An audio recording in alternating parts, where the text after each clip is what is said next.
Hey guys, welcome back to the channel. This is story about what if Naruto graduates at 5 part 1. Before I start, please do support for more amazing content and comments for part 2.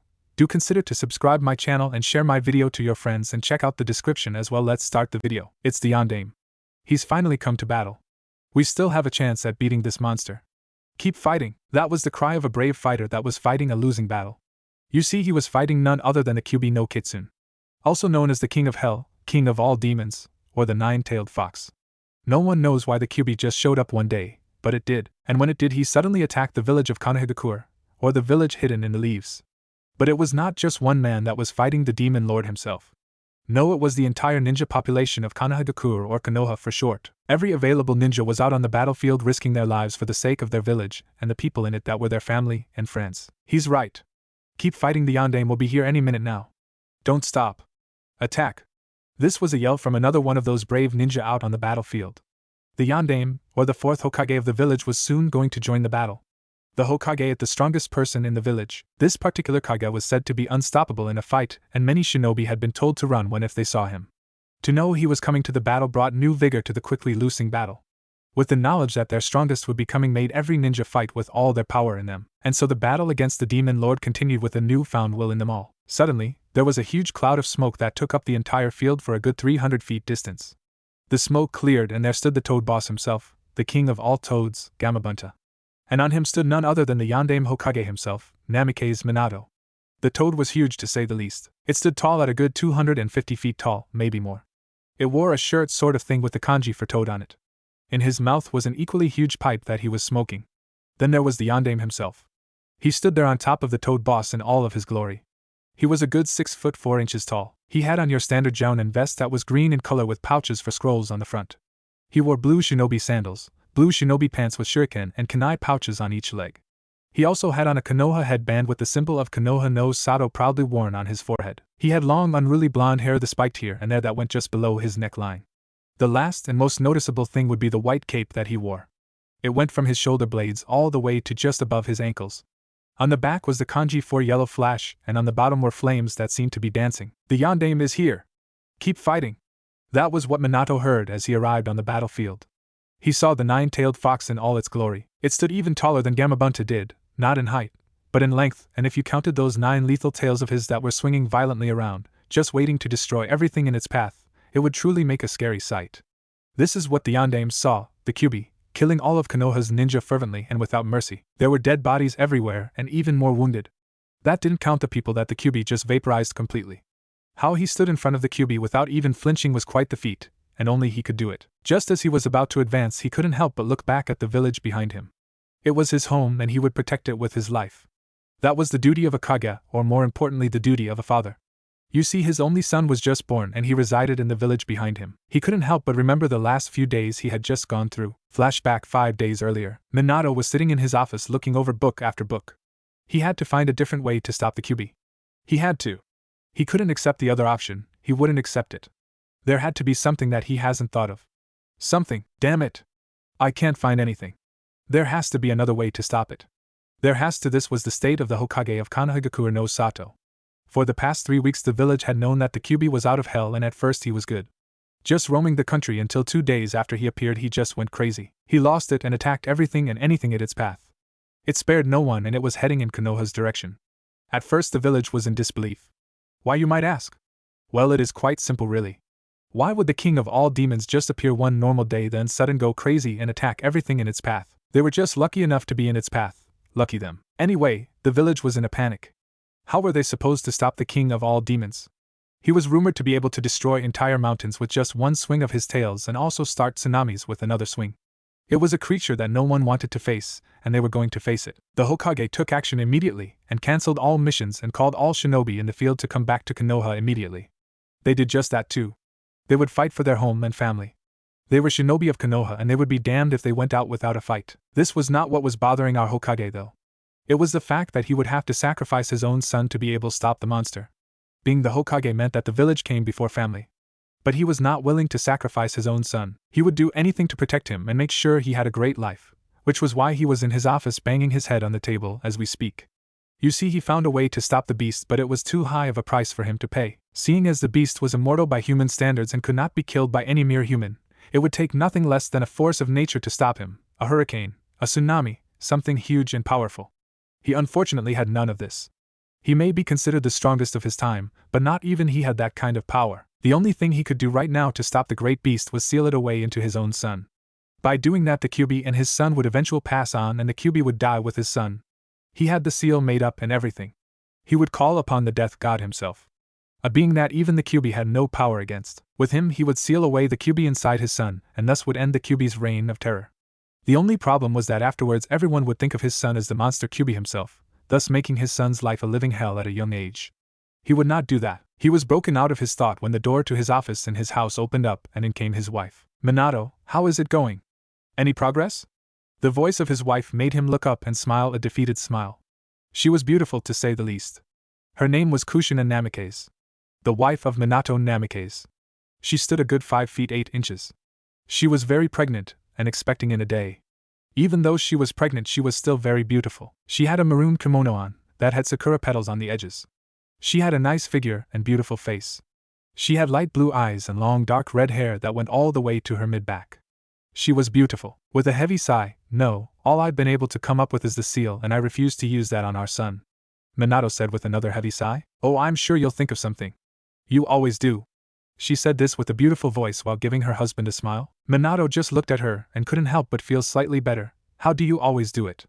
You always make me feel better whenever I'm down." She couldn't help but giggle slightly at that. He was just so amusing sometimes. "Well, you know me, I'm just like the Luff." She fell down on her knees and Minato was by her side in a split second. "Are you okay? Come on, you should come sit down," he said while leading her over to the couch in his office. He sat her down and sat beside her, obviously really worried about her. "Thanks," she said after she got on the couch. "Was he kicking again?" "Yeah. He sure is active lately. I can't wait till he is born and I can hold him in my arms though." She had a faraway look on her face at this point. She was imagining how handsome her son was going to look. She couldn't wait. "Yeah, tell me about it. I hate to see you in pain. And just like you, I can't wait to see our kid." There was a comfortable silence in the room after that. Both lost in their own thoughts about their unborn son and how his life was going to be. They were leaning against each other on the couch too. Kushina had her head on the nape or collar of Minato's neck. He was leaning his head on hers too. It was a comfy silence while embracing each other in each other's company. But both of the minds wandered to the inevitable future to come. If Minato couldn't find another way for them to stop the Kyuubi, then they would have to seal it in their son, and that was the last thing that they want to happen. They were both realists and knew that their son would be treated horribly if the Kyuubi was inside of him. It was a parent's worst nightmare to see their kid in danger or know that his life was anything but happy. Suddenly Kushina started to cry. Minato looked down at her and couldn't help but feel sad too. They were sealing away their son's fate. Not just any fate, but a horrible one too. All Minato could do was embrace her tighter to give whatever comfort he could for her. They stayed like that for a good while until Kushina could stifle her sobs. "Why, Minato, sniffle, why did this have to happen now, sniffle, when we just started to have a family too? We were going to be happy, sniffle, why?" She started to cry some more. Through it all, Minato could only hold her and give her a little comfort. It was the hardest thing he had to go through, to see the one you love so much break down, and you couldn't do a thing to help. It sucked. "If only I could find a way to get rid of the Kyuubi and not have to hurt our son in any way. Damn it. There has to be something that I'm not thinking about." There was another long period of time where they just held each other. It was an agonizing thing to go through. If only the Kyuubi never left hell in the first place. Why can't it just go back and leave us alone? Let us live our lives in peace. We didn't do anything to it. It's not fair. She started to cry again. Through this all, Minato froze for some reason. After she didn't get a response, and she felt Minato stiffen, she looked up just in time to see Minato hug her super tight. "You're a genius, Akari-chan," he told her while holding her tighter than ever. What do you mean?" Minato couldn't help but feel happy about this something. He was smiling an ear-to-ear smile that showed how happy he was. "I just thought of a way to stop the Kyuubi, and it's all thanks to you. You're a genius. God, I love you." "What? How? What are you going to do? Tell me, please." By now she was staring at her husband with the most hope she's had on her face for the last 5 days now. She had to know. "It's like you said. Why can't Kyuubi just go back to hell? If I alter the seal I made to seal the Kyuubi into one that summons up the portal to demon world where he came from, then force him in, he will be gone. I'll still need to summon the death god because I'll need his power to send him back where he belongs. But it is entirely possible with the help of the death god. After all, he controls death of both humans and demons." After that was said, Kushina Namikaze was one of the happiest people in the world. There was still hope. She could count on Minato to make the seal. They were saved. She started to cry again, but this time it was from pure happiness. I got to go make the new seal and get everything ready. You go back to Tsunade and have her take care of you and our little boy. Can't have either of you getting hurt. That would make this entire thing pointless, wouldn't it, honey? He playfully hugged her before he beelined to his library to work on the new seal. Kushina just watched her husband's retreating back before getting up and doing just that. Next day, we find our yellowed-haired friend in his office over the newly designed seal that was drawn on a huge piece of paper when a boy ran into his office without even knocking. The door flew open and he ran in to stand in front of Minato, panting heavily, bent over with his hands on his knees. He was a boy no older than 13 with a face mask covering his lower face. It went around his neck all the way up and over his nose. He had his Konoha headband covering his left eye. He had silver hair that was sticking up and slightly backwards. He also wore the standard jonin vest of the village. After gaining his breath somewhat, he stood to look at the startled man. Minato-sensei pant Kushina in labor at the hospital. The second he spoke this, Minato was out the door faster than he could see. All that was left was an after-image of him standing there, and a yellow streak leaving out the door. After getting over the sudden loss of seeing his sensei moving that fast again, he simply used the Shunshin no Jutsu to teleport to the hospital. With an audible poof sound and a cloud of smoke later, he was gone. Hours later. He's beautiful, isn't he, Minato-kun? That was the voice of a very tired woman named Kushina Namikaze. She just finished giving birth to her child and is now holding that same child in her arms lovingly. Standing beside her is her husband Minato Namikaze staring at his boy. He couldn't be happier right now. He was on cloud 9. What's his name, you two? Asked an old man that just walked through the door. He was very old too. You could tell by the small amount of wrinkles that were starting to form on his face. He stood in the doorway walking up to them with a smile of his own. His name is Namikaze Uzumaki Naruto. Kushina said with a smile as she looked down at her son. How do you like that name, Naruto? She asked playfully as she let her son play with her finger. The response was a giggle from Naruto, and his pulling on her finger with more vigor than before. Everyone in the room just smiled happily, especially Minato. Hi there, Naruto. I'm your father, Minato. You're going to grow up to be really strong like your father, aren't you, huh? He asked as he let him play with his finger and suck on it just as his wife did. This truly was a great day for the Namikaze family. Their newest member was just born. And what a great member that child would be. Flashback end. Gamabunta, let's finish this. Those were the words that the Toad Boss heard before he jumped towards the Kyuubi no Kitsune. With one mighty push off his legs, he flew in the air right over the fox and landed behind said fox. The 9 tails immediately lashed out at him. The Toad Boss dodged to the side, just barely being missed. One tail was far to close though. Then the giant fox charged in and took a swipe with one of its might claws and managed to hit the Toad Boss in the face because the fox was just too fast to dodge all of its tails, and then a surprise from its claws. The mighty claw came down on Gamabunta's face and went right over his eye. He screamed out in pain and jumped back to get some distance. Sutentepadama, water release gunshot. Gamabunta fired a huge water blast from his mouth and it went straight for its only target. Just when it was about to hit though, the fox flared its chakra and shot out a huge fireball out of its mouth that collided with the water blast. When both hit each other, it created a huge steam that covered the field. When it cleared, both Gamabunta and the Kyuubi were standing and ready to pounce on each other once more. They charged each other, but time seemed to slow down suddenly. On top of Gamabunta stood Yandame of Konoha no Sato, and he had just finished his long series of hand seals. Throughout the whole battle between the two giants, Minato was doing hand seal after hand seal.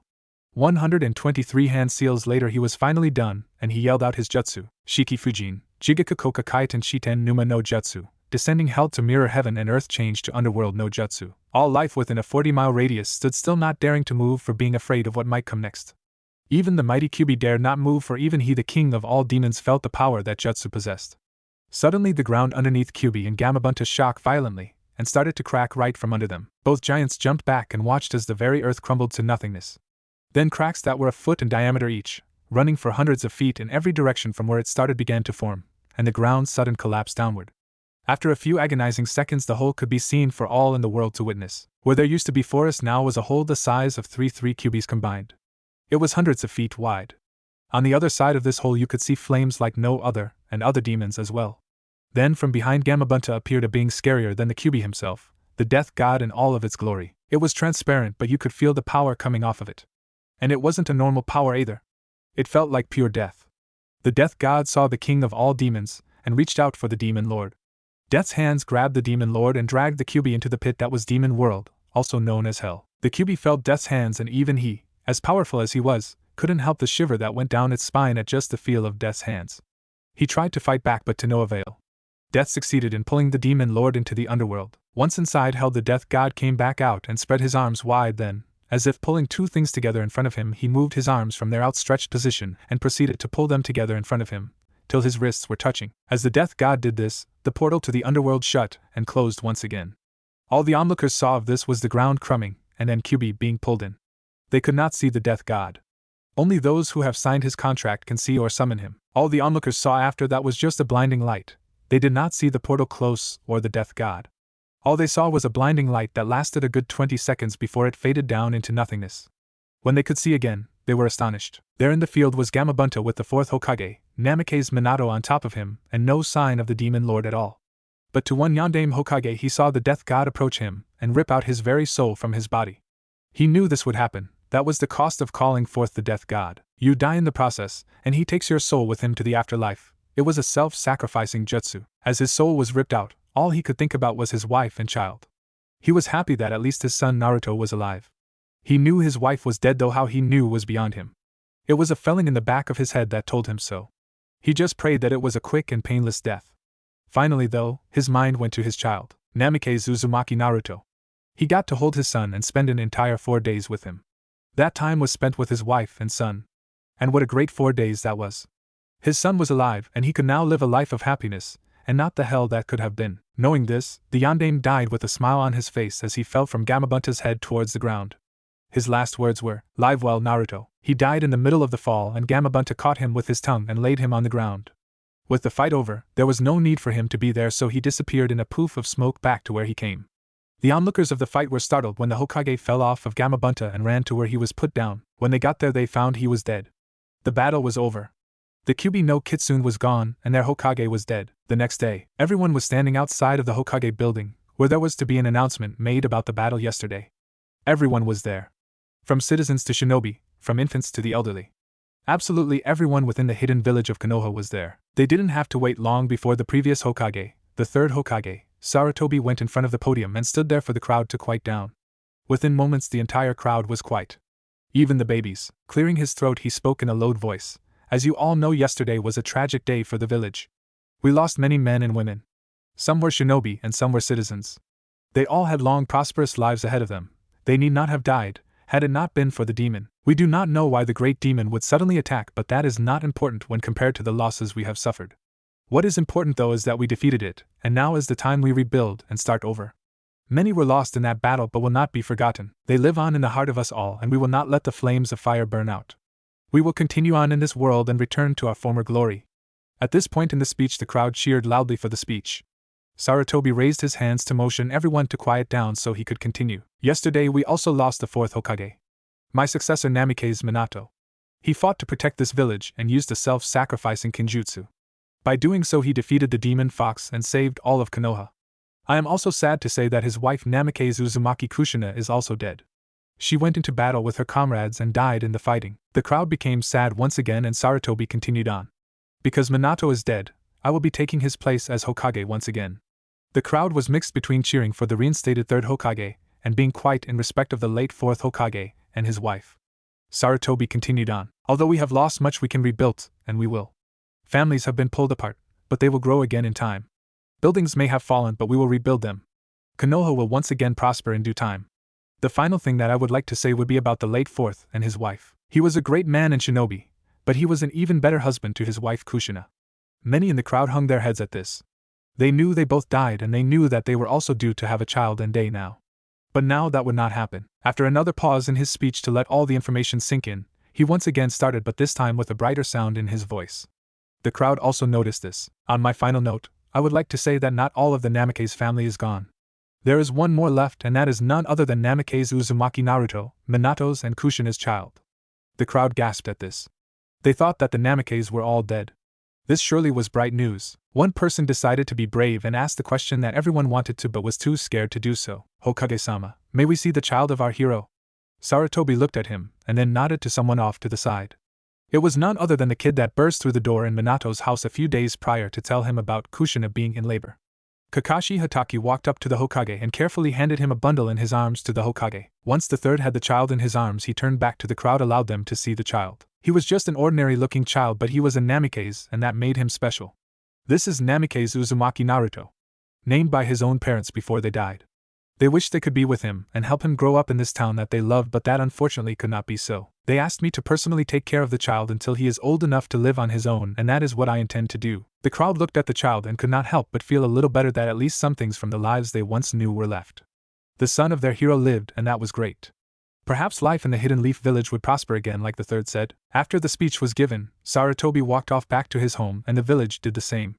Tomorrow was a new day for Konoha. Asuma-san, today is the day I go to the academy, right?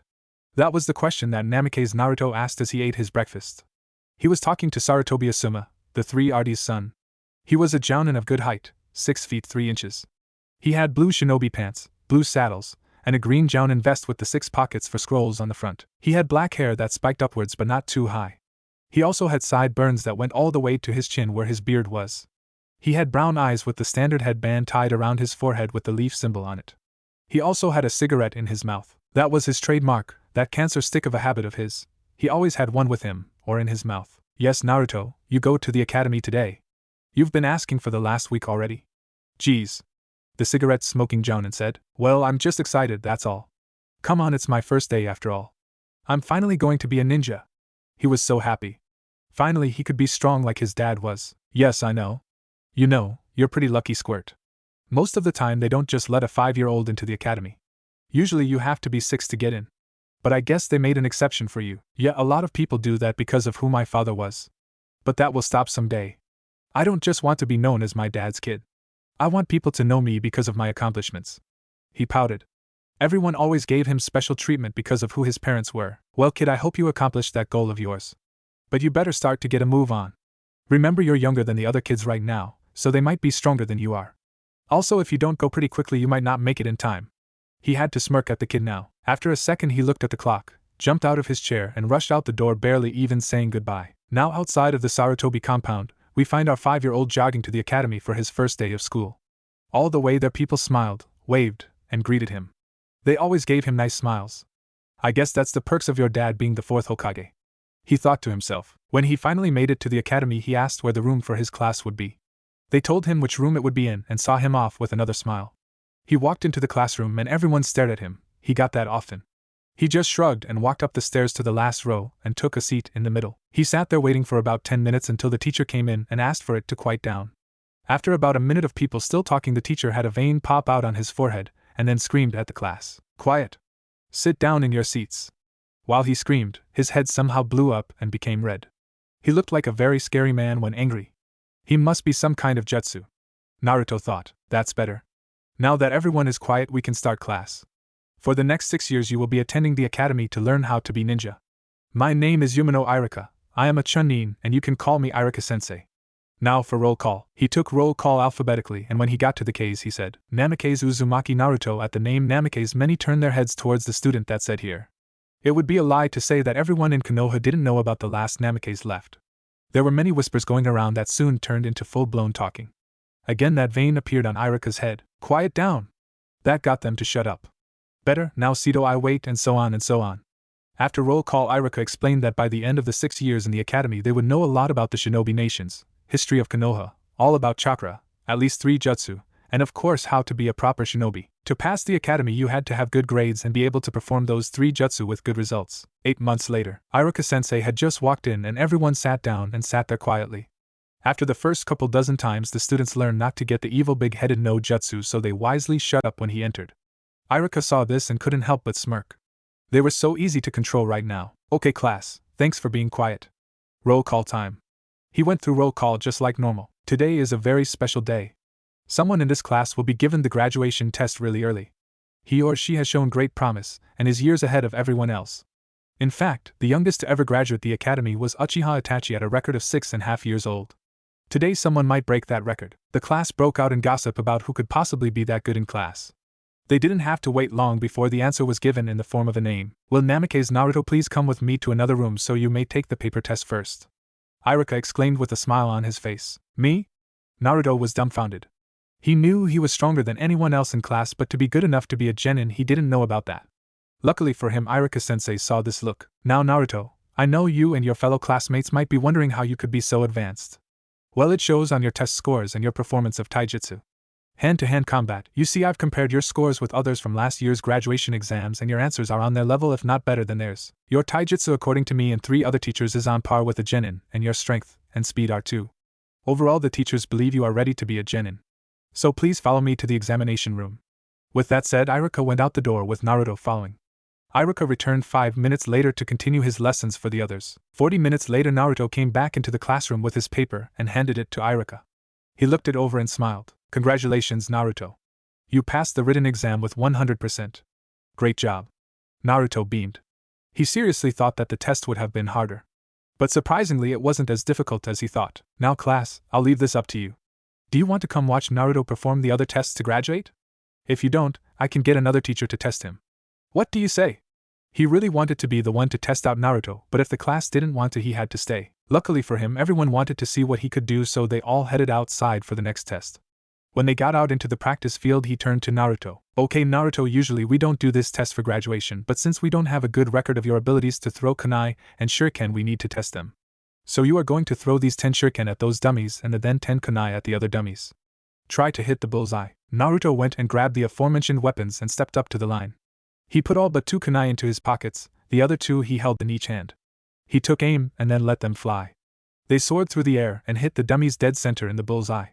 He repeated this for the other 8 kunai and 10 shuriken. They all hit the bullseye dead center. He turned around with a sheepish grin on his face. Iruka smiled back, but his other classmates had to pick up their mouths from the floors. They couldn't believe what they saw. This kid that was a year younger than anyone in the class and was doing great on the test. They couldn't believe their eyes. Well done, Naruto, perfect again. Okay, now for the final test. Usually there is one more, and that is your taijutsu skills.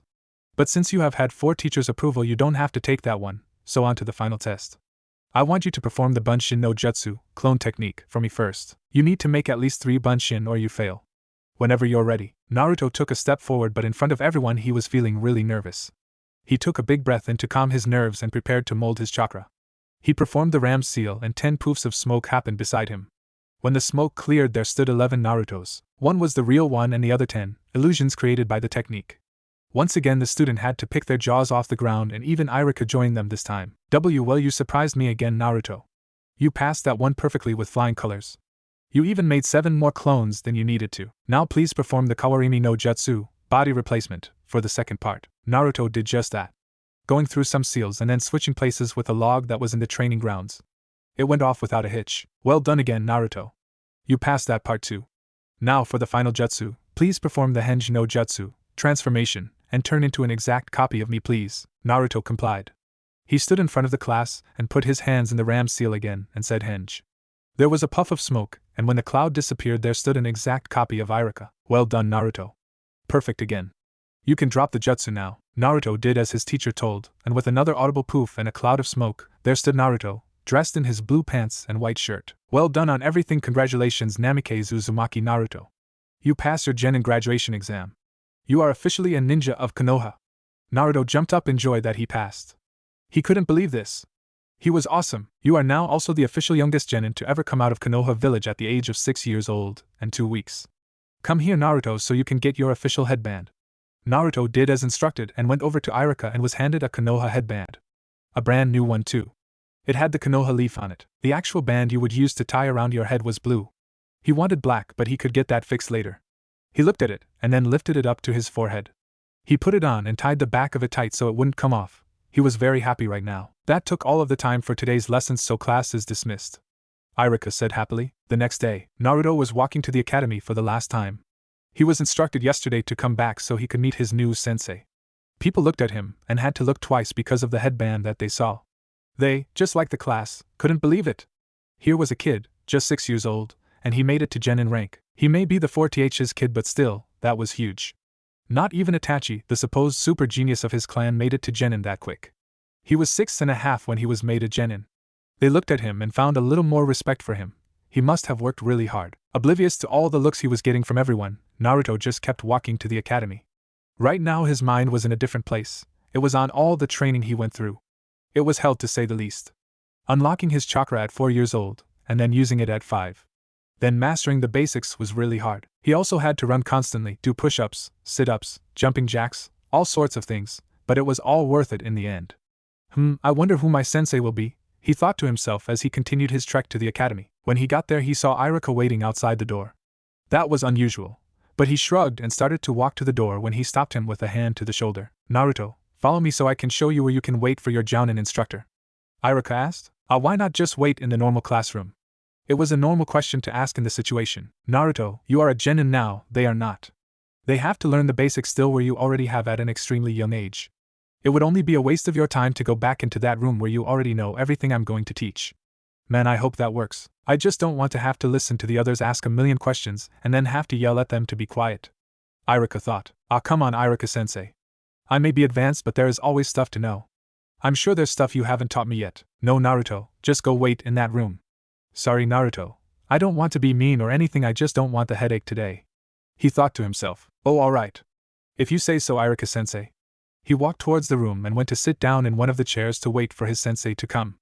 After about an hour of waiting, a man walked in with a familiar cigarette in his mouth. Asuma-san, you're my new sensei? In his mind he was thinking, damn, never saw that one coming. Yes, Naruto, I am your new sensei. Meet me on the roof and we shall talk there. With that, he poofed out of the room, probably to the roof. Naruto watched him poof out of there and said, damn lazy senseis and crap. I can't wait till I learn that jutsu. I'll make my own version that is way cooler than that stupid cloud of smoke. With that notion he walked out of the classroom, and up the stairs and then up to the roof where he saw his new sensei sitting on the railing waiting for him. Well, took you long enough, Naruto. We're going to have to work on that speed of yours, aren't we? He had this evil little smirk on his face. Naruto gulped. He only saw that look on Asuma-san when he was planning something. And by the way he was looking at me, it was something I wouldn't like. Crap. I'm so dead, he thought. 2 years later. Naruto, you are a special case to promote. Since you have no team, you cannot participate in the chunin exams, so we must test you another way. I have come up with a way for you to be promoted by another test. 2 to be exact. One will be a normal test that all chunin should be able to do, and another will be a fight against a chunin of my choosing. Do you accept these terms, Namikaze Naruto? The person that spoke was sitting behind a desk in the office of the Hokage Tower. He was a wise person and had a nickname that all knew, a name that could spread fear into enemies or hope to your allies. His nickname was the Professor.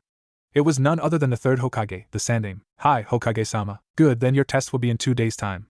Be prepared. You are dismissed. Oh, and Asuma, please stay. I want to talk to you for a minute. Thank you, Hokage-sama. With those departing thanks, Naruto walked out of the office. Asuma turned back towards his father and looked at him expectantly.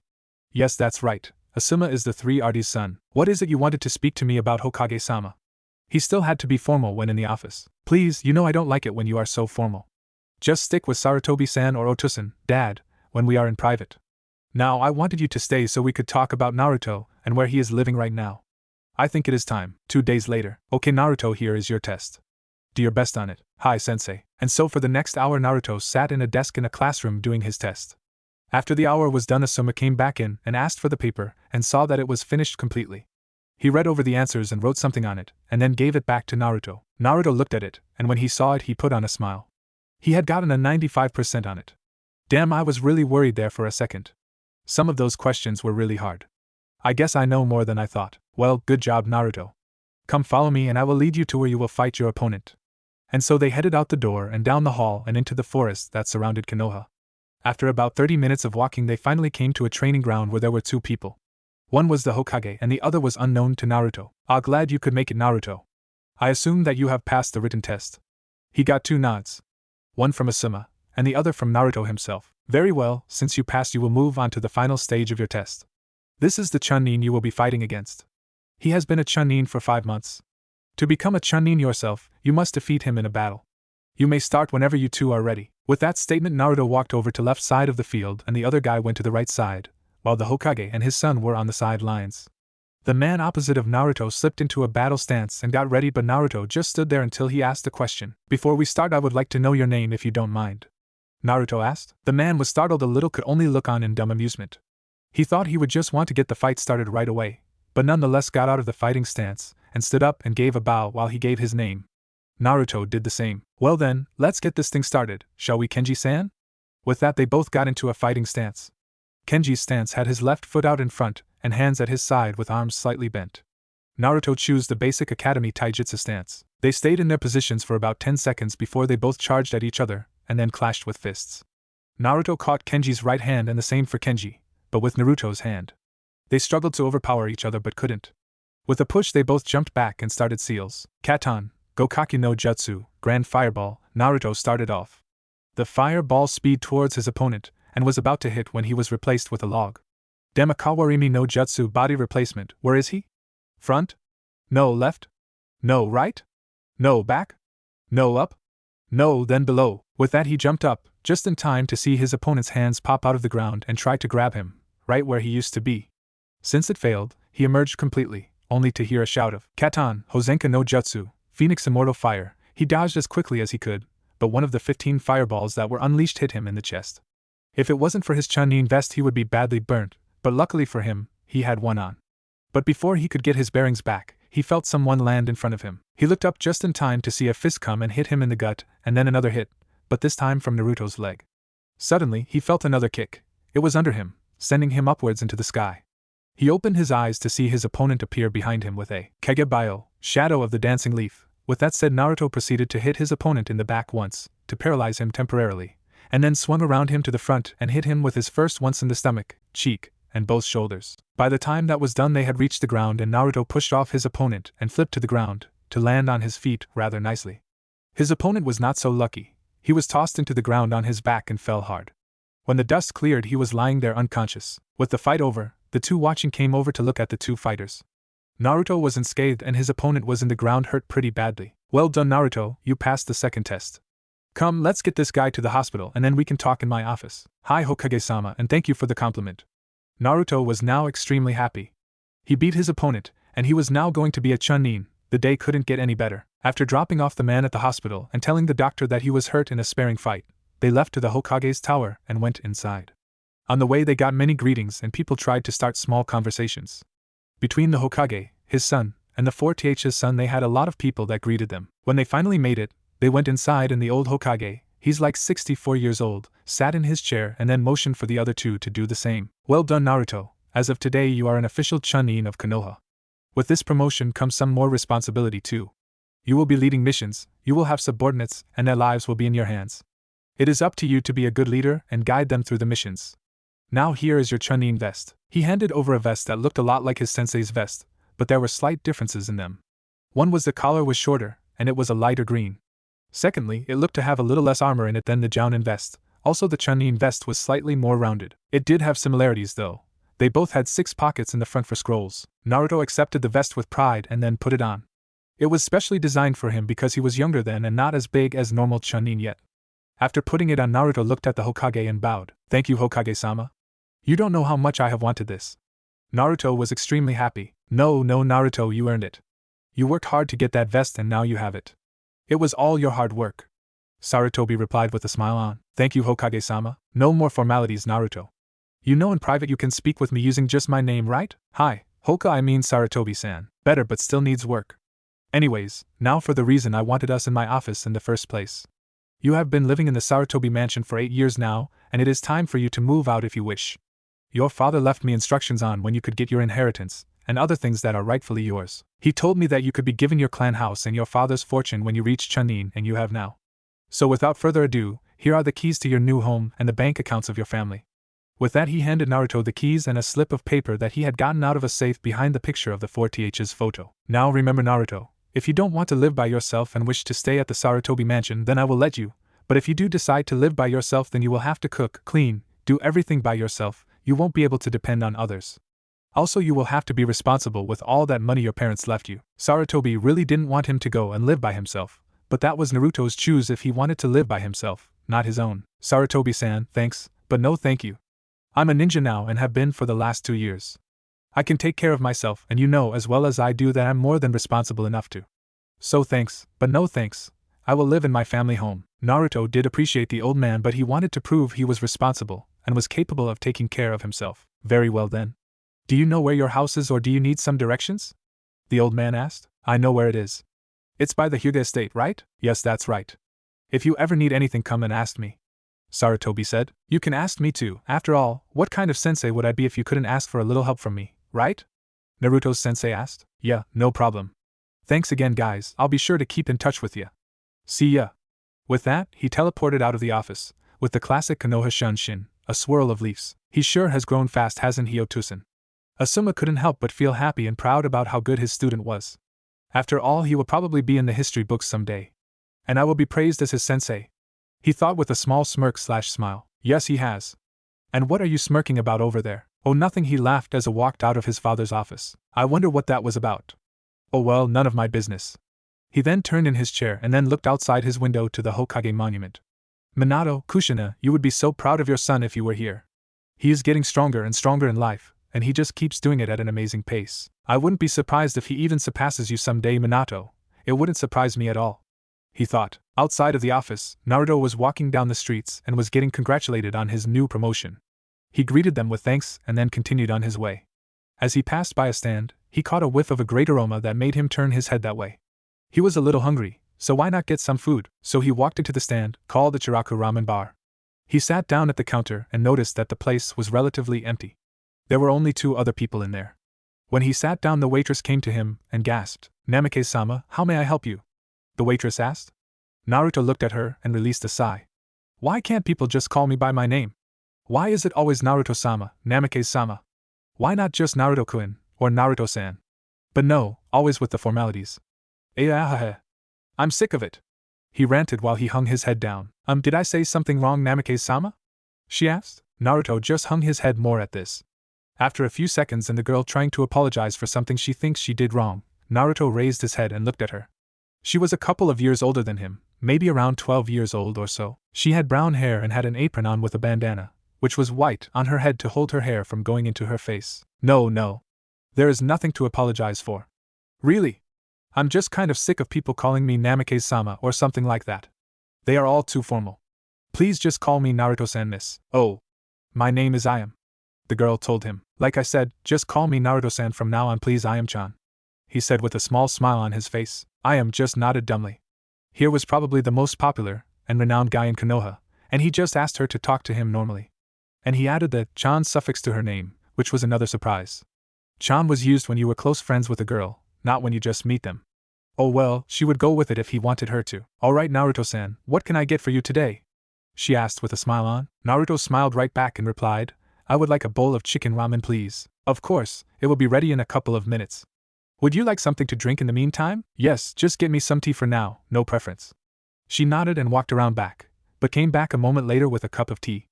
Another 5 minutes and his ramen was in front of him. He grabbed a pair of chopsticks and broke them apart and said, Itadakimasu. Way of saying respect for the food given to you. With that, he dug into the ramen and started to eat the noodle, chicken and soup. He liked it a lot. He ate it in about 5 minutes and then asked for another bowl of the stuff.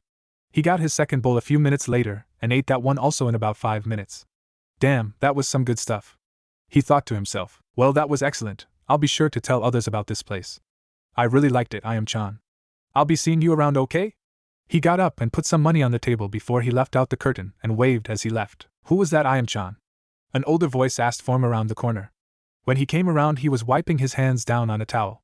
He was an older man in his late 30s or so. He had on a chief hat and wore a white chief coat. That was Naruto-san. You probably know of him as Namikaze-sama. She watched her father's reaction intently. He dropped the towel on the floor and had his mouth agape. The Namikaze? As in the 4th Hokage's son? He asked, a little startled that he would come to a place like this. His daughter Ayam just nodded. Yes, Tuchi, name of dad, it was the Namikaze Naruto. But he doesn't like being called by his last name, he thinks it is too formal. So he asked me to call him Naruto-san, and I did. She replied. Well, what did he think about the food? He half asked, half shouted. He really liked it. He had 2 bowls of chicken soup. He even said that he would recommend us to others. She replied like it was nothing. Tuchi was lost for words at that moment. The Namikaze came to his place and got 2 bowls of his food and he liked it. Then he said he would suggest the stand to other people. His face broke out into a huge grin. Otosan, why are you grinning? That grin kind of creeped her out a little. You don't get it, do you?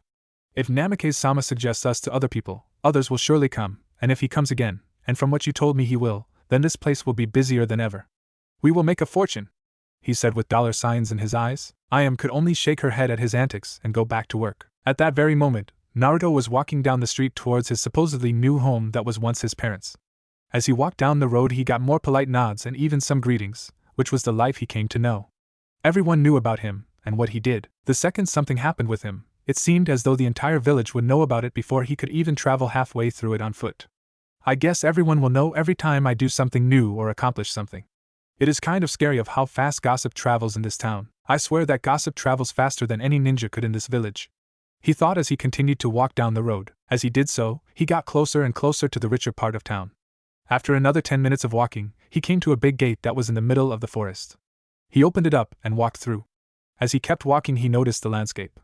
It was a nice open front yard with some trees here and there. After some time on foot, he came upon a house.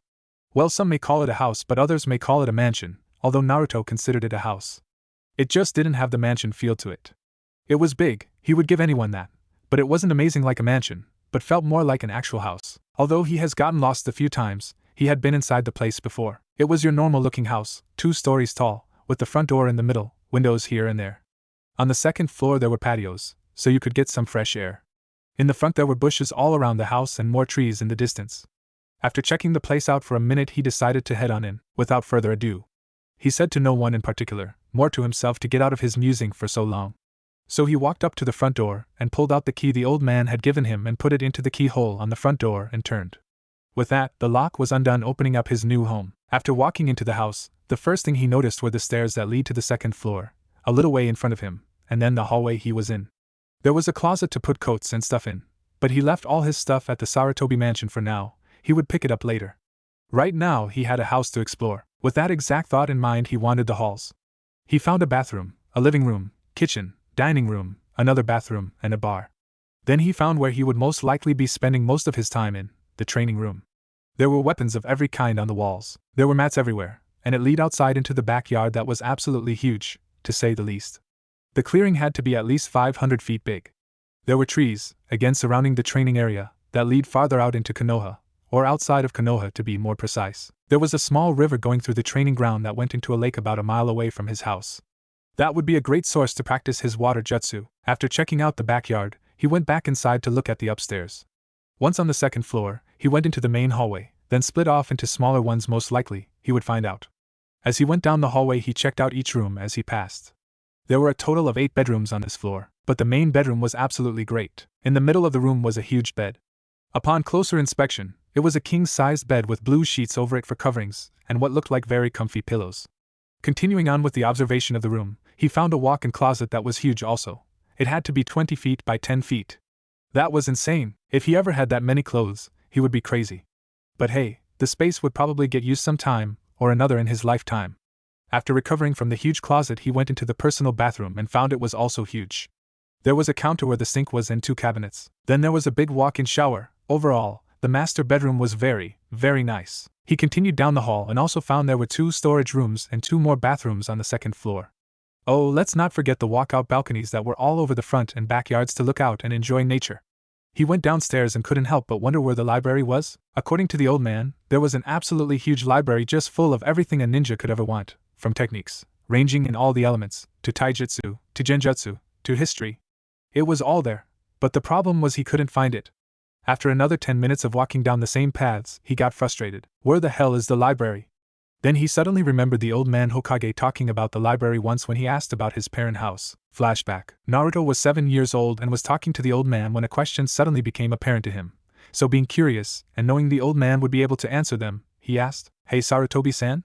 Hearing his name called, he looked down towards Naruto and said, "What is it you need, Naruto?" "Well, I was just wondering, you know how you said my parents have this huge library and stuff, with more stuff than the Hokage's building has?"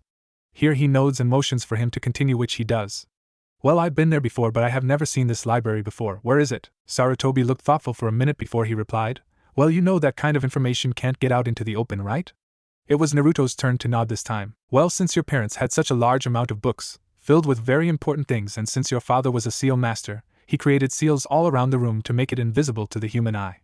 It is like a genjutsu, but is more advanced. What with the amount of seals he put on there, to add to the security, he made it so only a select few could get in. Those people were restricted to just his family. In other words, you." Naruto had a look of awe on his face at that moment. He knew his dad was a seal master, but to be this good was unbelievable. Making an entire room disappear would take very intricate seals, and they would need to be done right and put into the right spots too. But this added another question. If it is invisible to the human eye, then how am I supposed to see it? Can I see through it because I'm family? Very good question, Naruto. You surprise me again with that brain of yours. No, you cannot see through it either. It is just as invisible to you as it is to me, but for you to see it, you have to do certain hand seals in front of where the door is supposed to be and then swipe a little blood on the wall, and it will show itself. Even so, only you or your family can enter, no one else, not even me. The door will recognize your blood and body and let you in. It also has other safety features, like chakra signatures, blood, and body scans. These will all be checked when you touch the door handle. If you are deemed as a namikaze, then you can enter. If not, then it will never open for you no matter what you try. If you try to force it to open with a jutsu, you will be attacked with hidden weapons that would kill you before you even know it. It is the most secure thing in this entire village, and once you leave, if you want to put the invisibility on the door again, then all you need to do is some more hand seals and put some of your blood on the door. That's about it. Flashback end. So making his way down the hallway to where the door is supposed to be, but isn't, he goes through some hand seals and then bites his thumb and swipes some onto the wall, and presto, the wall warps and there is a door there in its wake. He reaches out and touches the handle, but nothing happens, so he assumes that it is working and turns it. It moves and then he pushes it open. What he sees is breathtaking. The room is huge. It must be at least 50 feet long and 30 feet wide. And it was just crammed full of books. They were everywhere. He could probably spend the next 6 years of his life in here and just read and still not be done with them all. It was that big. Then, he noticed something that caught his eye. It was a safe about 6 feet tall. He walked over and looked it over. There was no handle whatsoever on it, so it had to be the work of some kind of seal again. Then he saw the actual seal on it. It was very complex, like all the others he'd seen so far. Damn. I have no idea what these things mean. I wonder if it is another blood seal thing. Hopefully this time I don't have to use hand seals though. The old man never mentioned this. Oh well, couldn't hurt to try. He bit his thumb again, just enough to draw blood and then spread it over the seal on the safe. Surprisingly it opened up. Well it actually worked, sweat. Now let's see what's in here. He looked and found there to be about 12 scrolls in there, but one in particular caught his attention. He picked it up and looked at the title, Namikaze Bloodline Limit. I knew I had one, and that it allowed me to do the Hiraishin no Jutsu, Flying Thunder God Technique, and the Advanced Shunshin no Jutsu. I wonder what it says, and so for the next few hours he looked at that scroll and a few others in the library as well. He then noticed the time and decided to go to bed for the night. He would have plenty of time to read more later. Target acquired. What are your orders, Captain? Stand down. I'll take care of this one personally. Hi. All of this was said in a whisper up in the trees, about 300 feet above the target. Suddenly, one of the ninja, who was going to attack, stepped in front of the others. He did 5 hand seals and grabbed his wrist with his left hand and had his right hand, palm pointed downwards. The hand itself was open, like it was going to hold a ball of some sorts. Then all of a sudden a red light started to form in his right hand. After about 3 seconds, the ball took on a shape. It was fire he was holding. But this fire seemed to be superheated and very compact. There was a ring of fire at his feet underneath him too. The jutsu he was using was very powerful. The chakra used in the attack could actually be seen, which was nearly impossible, unless used in huge amounts. Suddenly, the person with the fire in his palm ran forward at inhuman speeds. To anyone but a ninja he would be just a blur. In seconds he reached his target and thrust his right hand forward into the man's chest. His hand went through the flesh and bone like it was butter and easily came out the back. His hand was right where the target's heart should have been. The target was dead before he even knew what happened. When the man died, he fell over onto his back and lay there motionlessly. Yep, he was definitely dead. Anybody could tell you that. The second that the attack had struck and went through him, the skin cauterized around the wound. Captain, you did a great job. We'll take care of the body and head back to Konoha. Hi, take care of that. You have a minute. Hi, Captain. With that, they went over to the body and chopped off the head so they could have proof of the kill and then used the Katon, Gokakyu no Jutsu, Grand Fireball, to burn the body so there would be no remains left. Sir, we are ready to leave. Good, let's head back home. With that, they took off into the trees and headed to Konoha. About halfway there the captain was still in front, and his team behind him. The team was having a discussion about what they just saw. In just a whisper so as to make sure the captain would not hear, they moved back some ways and started to talk to each other. Hey guys, what was that jutsu that he used back there? I've never seen something like that before. His companions looked at him with a look of disbelief on their faces. They had all seen him use that technique before, he had to on other missions before, so why was this guy asking stupid questions? That's right, you are new to our team, aren't you? Well, you see, Captain, they're here. He points at their captain that was still running up in front with them following. Well, he made that jutsu. It's his creation, a personal jutsu. It's called Kaizuki, also known as the Fire Blade. I hear that it was based off of Hatake Kakashi's Raikiri, another personal jutsu. Here the man gasped. Hatake Kakashi was famous throughout the shinobi world. Yeah, I know, that's our captain. The Kaizuki is considered an S-rank jutsu that is used for assassinations. It creates fire in the hand so hot that it can go through anything, literally. It also somehow doesn't hurt him in any way. It truly is a scary technique. Wow, I knew he was strong and stuff, but wow, yeah, that's our leader. He's only 13 and he has already made it to the position of ANBU captain. That is unheard of, except for Uchiha Itachi. He truly is a genius and prodigy. Daemon? Fox-sama sure is strong. Come on people! Let's keep the chatter down and keep moving. I want to be back before 5. With that said, Naruto speed up with his team of elite ANBU following closely behind. Later on, at the eastern gates of Konoha, we find 2 ANBU peering out into the surrounding woods when they both suddenly stiffen before one ANBU captain lands in front of them, followed 2 seconds later by a group of 10 more ANBU. They both recognize them immediately, and tell them that they can enter, and one of them steps up to the captain. Captain, the Hokage wishes to see you right away. Naruto nods his head to the ANBU at the gate, and then turns to his team. You are to return to ANBU headquarters and drop off our package, and then you can have the rest of the day off. Dismissed. Hi, Captain. They all speed off into the distance. Naruto just shook his head and then disappeared with a shunshin no jutsu. But this wasn't the normal shunshin. Oh no, normal would be a swirl of leaves or a poof of smoke. Nope, this shunshin engulfed Naruto in flames starting at his feet and then spread upward, up and above his head and then downward again back to his feet. It didn't even leave a scorched mark on the ground. The 2 ANBU watching the east gate looked at the sight of the captain disappearing in a pillar of flames with awe. They stared for some time before they snapped out of it and went back to guarding. How do you think he does that? One of the guards asked. No idea at all, but he is famous for all the different shunshins he knows. How? I thought there were only 2 shunshins in Konoha, the leaf and cloud of smoke. Yeah, you're right. There are only 2 that Konoha knows, but Fox-sama has become famous in Konoha, not just by his name or by his rank at such a young age, but also by his nickname. Oh, and what would that be? The first asked in a sing-song voice, trying to be sarcastic. His nickname is Shunshin no Kazama. It is rather appropriate really, seeing as he has invented at least 5 new shunshins by himself. From the last count I heard, at least 5. He created 5 new ones. That's incredible. Yep, I know. Now let's go back to work. I don't want to get on the bad side of our superior. They both shuddered at that. Across town in the Hokage's tower, you would find an old man doing paperwork behind a desk. This is the scene that Naruto comes into. Well, teleported into anyway. The Hokage looked up when he sensed that someone was coming into his office via Shunshin no Jutsu. He recognized the chakra signature anywhere. It was Naruto, alright. If it were anyone else, he would have just kept doing paperwork. But he knew about Naruto's nickname. Everyone did, and everyone wanted to see his new techniques too, the Hokage included. Looking up and seeing a fire start on the floor, the Hokage was shocked when the fire grows into a pillar about 5 feet tall, then goes back down to the floor, disappearing. He was used to seeing Naruto do things like this, so he managed to keep his composure. What can I do for you, Fox? That was Naruto's ANBU code name, Fox.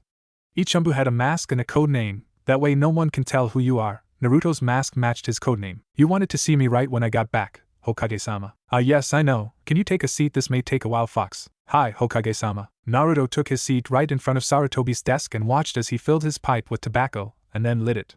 He took a poof of smoke and then let it out with a content sigh. I called you, Fox, because I am going to be taking you out of the ANBU. Okay, here it comes. 5, 4, 3, 2, 1. What? May I know why you are doing this, Hokage-sama? Of course you can, Fox. As you know, you have a very impressive track record. He pulled out a folder from in his drawer and then held it up so he could read it. Your record states that you graduated the academy at 6 years old, becoming the earliest to ever graduate from the academy. Then at the age of 8 you made it to chunin, then at 10 you joined the ANBU, again breaking the old record. At 11 you became a captain of a team of ANBU, breaking yet another record. Now you are 13 years old. You have completed 20 D-rank missions, 32 C-rank missions, 12 B-rank missions, 33 A-rank missions, and 18 S-rank missions. You have never had any failures and you have never lost a comrade in battle. That is a very good record, even for someone twice as old as you are. He let that information sink into Naruto's head, and when Naruto couldn't stand the wait any longer, the blonde spoke up. I already know that, Hokage-sama. So why are you taking me out of the ANBU? I could be of great use to the village. Fox, calm down a little. This is not the end of the world and I have a very good reason to take you out of the ANBU. That is because you have no experience with people your age whatsoever. You may be a good shinobi, but you don't know how to have fun and act around people your own age. You need to spend some time with your own age group, or at least around your own age group. That is why I am taking you off the ANBU squad. Now please take off your mask. From this moment on you are no longer an ANBU captain, but a jonin of this village. After he said this, Naruto looked him straight in the eye and could see that he was completely serious, and there was no way that he was going to be able to get out of this with arguing. The Hokage had made up his mind. So Naruto reluctantly took off his mask and let his face be shown. He had golden blonde hair just like the fourth, bright blue eyes and a soft face that was pretty well chiseled for the age of 13.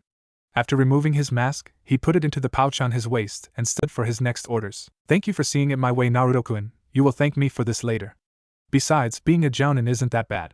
Go back to ANBU HQ and tell your team that you have been made a jonin, and they will have a new team leader. Also grab anything you want there and bring it to your house. That is all, you are dismissed. Naruto was just about to shun Shin out of the office when he heard him say, "Oh, before I forget, there is a jonin meeting in 2 days' time. Make sure you are there, Naruto-kun." "Hi, Hokage-sama." With that, Naruto shunned Shin out of his office, towards ANBU HQ to inform his team and get his things. The Hokage let out a sigh as he disappeared the same way he came, with the fire Shin he created. He could only shake his head and go back to the one thing that all Kages could never beat, the evil of the world, paperwork. 2 days later, all of the jounins of the village were in the Hokage's tower waiting for 2 more people to show up. Those 2 were the Hokage and 1 newly appointed jounin that they were informed about, but weren't given the name of. Surprisingly, even Hatake Kakashi was on time. You see, he got over his lateness when he spoke with Namikaze Naruto. No one knows what they talked about, but he always showed up on time when it came to orders from the Hokage or important events. Unfortunately, that didn't stop his lateness completely. You see, he is still late quite often to anything that is not on the orders of the Hokage. Each of the jounins was talking in their own little groups, when suddenly a puddle began forming on the floor. That puddle grew to about 3 feet wide. Every jounin tensed and prepared for a battle. Then that puddle started to move upward and it formed the shape of a man, until the water that was covering the man slid off of him and back to the puddle he was standing in. Amazingly, the water disappeared, not even leaving a drop. Naruto Kyuin. Always with your fancy entries. Your flames of youth are most impressive. That was the shout of one Mato guy, the green beast of Konoha. Everyone in the room's sweat dropped at that comment, and went back to talking with each other. Naruto walked toward Guy and looked him over real quick. He had on the most disgusting-looking green spandex suit that anyone on the planet could ever have. He had orange leg warmers on both legs with normal shinobi boots. His head was another freak show. He had bowl-cut hair with the biggest eyebrows you have ever seen. For God's sakes, they look alive. Hello to you, Tagai-san. He turned towards the others and gave each a nod. Kakashi-san, Kurenai-san, Asuma-sensei. They greeted him likewise. So you have finally made jounin. I was wondering when you would quit ANBU and become a jounin. Asuma said with a pat on the shoulder. It was not my choice, Asuma-sensei. Hokage-sama made me leave ANBU. He said he had his reasons and that I would find out those reasons today. Ah, I see. Well, I'll tell you this. Being jounin isn't that bad, you'll like it a lot. Asuma replied. Yeah, we'll see. Naruto seriously had a lot of doubts. Naruto-kun, trust me, it's not that bad. Kurenai said with a reassuring smile on her face. She is right, Naruto Kyuin. You will love being a jounin. Again, half the room's sweat dropped. Yes, I'm sure you guys are right. Naruto said while putting his hand behind his head and rubbing it. After that, it was normal talk about this and that, until the Hokage walked in and everyone became quiet. Sarutobi went over to his desk and then sat down. He then put some tobacco into his pipe and lit it before looking at everyone. Well, I'm glad you're all here. We have some things to discuss today. The first would be the incident that happened yesterday involving Mizuki. I am happy to say that he failed in his theft, and was brought down by Naruto here. Here he points in Naruto's direction, then continues. He stole the scroll of sealing in the hopes of gaining power. He was discovered and we sent search parties after him. Yumino Irika, a chunin and Namikaze Naruto, a jounin, successfully found him, defeated him and brought back the scroll. After that was said, he talked about some other stuff involving village security, and then went on to other things. During this all, Naruto was remembering what happened last night. The night before, all of the village's chunin were out looking for the traitor Mizuki, and were having no luck in finding him. Irika was in hot pursuit of him at that time. Mizuki was running through the forest when suddenly there was a volley of shuriken that came at him that he was forced to dodge or be killed. So he jumped down to the forest floor and watched as Irika landed in front of him. Mizuki! What are you doing? Are you betraying the village? Irika yelled. Ha ha ha ha ha, man, you're just the person I was hoping to run into. I have always wanted to kill you. And yes, I am betraying this worthless village of yours. What, I won't let you get out of this village with that scroll, Mizuki. Irika responded in confusion that turned into anger. To think that a fellow leaf nin would try to betray them. As if you could stop me. Mizuki responded with a scowl. With that they ran at each other. Mizuki pulled out a Fuma shuriken, very big shuriken, and tossed it at Irika, while Irika pulled out some kunai and launched them at the incoming Fuma shuriken. The kunai hit the Fuma shuriken and deflected it enough to make it fly harmlessly past him. The two were just about to charge each other again, when a single kunai landed in between them. They both turned to see none other than Namikaze Naruto. Now what are you two doing out here this late sparring? More importantly, why do you have my father's forbidden scroll, Mizuki? Naruto knew what was going on but decided to play along anyway, for the hell of it. Naruto! We have to stop him. He stole the forbidden scroll of seals and plans to leave Konoha with it. Irika yelled, getting Naruto's attention. Naruto looked at Irika and could tell he was telling the truth, so he then turned back to Mizuki. Is this true, Mizuki? You wouldn't steal my father's scroll and then try to leave with it, would you? This was said with an all too sweet and quiet voice that sent chills down both Irika's and Mizuki's spines. Yeah, that's right. Why, you won't be able to stop me either. I'll take this scroll, and he stopped there because he reached behind him where the scroll was supposed to be, but he noticed that there was just a log there. He looked back at Naruto and found that he was leaning on the scroll up in the tree. How did you get to the scroll? He asked with a scared to crap voice. If he can get the scroll from me and I didn't even notice, how the hell am I supposed to beat him? He thought to himself while taking steps backwards. Well, that is quite simple actually, but seeing as you won't be awake for a while, I don't see why I should tell you. With that, Naruto tossed the scroll of seals down to Iruka, who caught it in his arms. Then he jumped down from the trees and started to walk up to Mizuki. Mizuki kept taking steps away from Naruto until he got so nervous that he just spun around and started to run. He got 2 steps before he saw Naruto appear in front of him and was punched in the gut, making him double over in pain and lack of air. The last thing he felt was a pain in his neck before darkness claimed him. Well, that's taken care of. Shall we take him and the scroll back to Konoha? I'm sure the Hokage would want to know that this problem has been taken care of. Naruto asked a stunned Iruka. I didn't even see him move, incredible. The chunin thought to himself. He was only able to nod dumbly to the question and started to walk back to Konoha with Naruto, back to the present in the jonin meeting. Now, onto the final topic for today. Here many perked up because they wanted to get out of the damn meeting. Sarutobi continued on. As many of you might already know, we have just had the genin graduation exams and teams are ready to be trained by jonin senseis. You all know that we need good teachers, this year especially, because of the amount of talent we have. We have many that are from clans and some that aren't but still have enormous potential to be great, so anyone that wishes to be a jonin sensei, please take a step forward. With that 9 people stepped forward, among them were Hatake Kakashi, Yuhi Kurenai, and Sarutobi Asuma. Very well, we have enough jounins to take the teams. Now already I, along with the chunin teachers who taught this class, have made the teams. So now it is just up to you on who you want to teach. With that, the 9 jounins started to look over the teams and after a little arguing they came out with who they wanted. Alright, I see that you have gotten the teams chosen amongst yourselves, let's hear who got who. The Hokage said. I, Hatake Kakashi will take Team 7. This team is Harino Sakura, Sai, and Uchiha Sasuke. I, Yuhi Kurenai will take Team 8, Aburame Shino, Hyuga Hinata, and Yamanaka Ino. I, Sarutobi Asuma will take Team 10, that would be Inuzuka Kiba, Nara Shikamaru, and Akimichi Choji. Then the other 6 jounin went their turn on saying what team they would take and then who was in it. After all was said and done, everyone was expecting the third to end the meeting, but it seemed he had a little surprise. Very good choices, I like them all but one team. Here many were startled. The teams looked really good in their eyes. Who would that be, Hokage-sama? Some random jounin asked. That was what I was about to tell you, the team consisting of Inuzuka Kiba, Nara Shikamaru, and Akimichi Choji. The team itself is fine, but their sensei is not. What? Asuma had narrowed his eyes at his father at this point. But Hokage-sama, what is wrong with me teaching these kids? I think I would make a great teacher. Asuma practically yelled at his father in barely restrained anger. Now Asuma, I don't mean anything bad by this, and I am very well aware that you could teach them. Your example was set in how well you taught Naruto, he turned out great, but the fact is I want someone else to do it. That someone is you, Namikaze Naruto. Everyone in the room suddenly felt the room temperature drop by a few degrees. They turned their heads to the one that was emitting the chilling felling, Naruto. What do you mean that I'll be teaching these brats, Hokage-sama? You and Asuma-sensei said so yourselves, that he could do it, so let him. Naruto said this in a way that made some of the people's spines tingle. No, Naruto, you will be the one that teaches them. Remember the conversation we had 2 days ago? This is what I was talking about.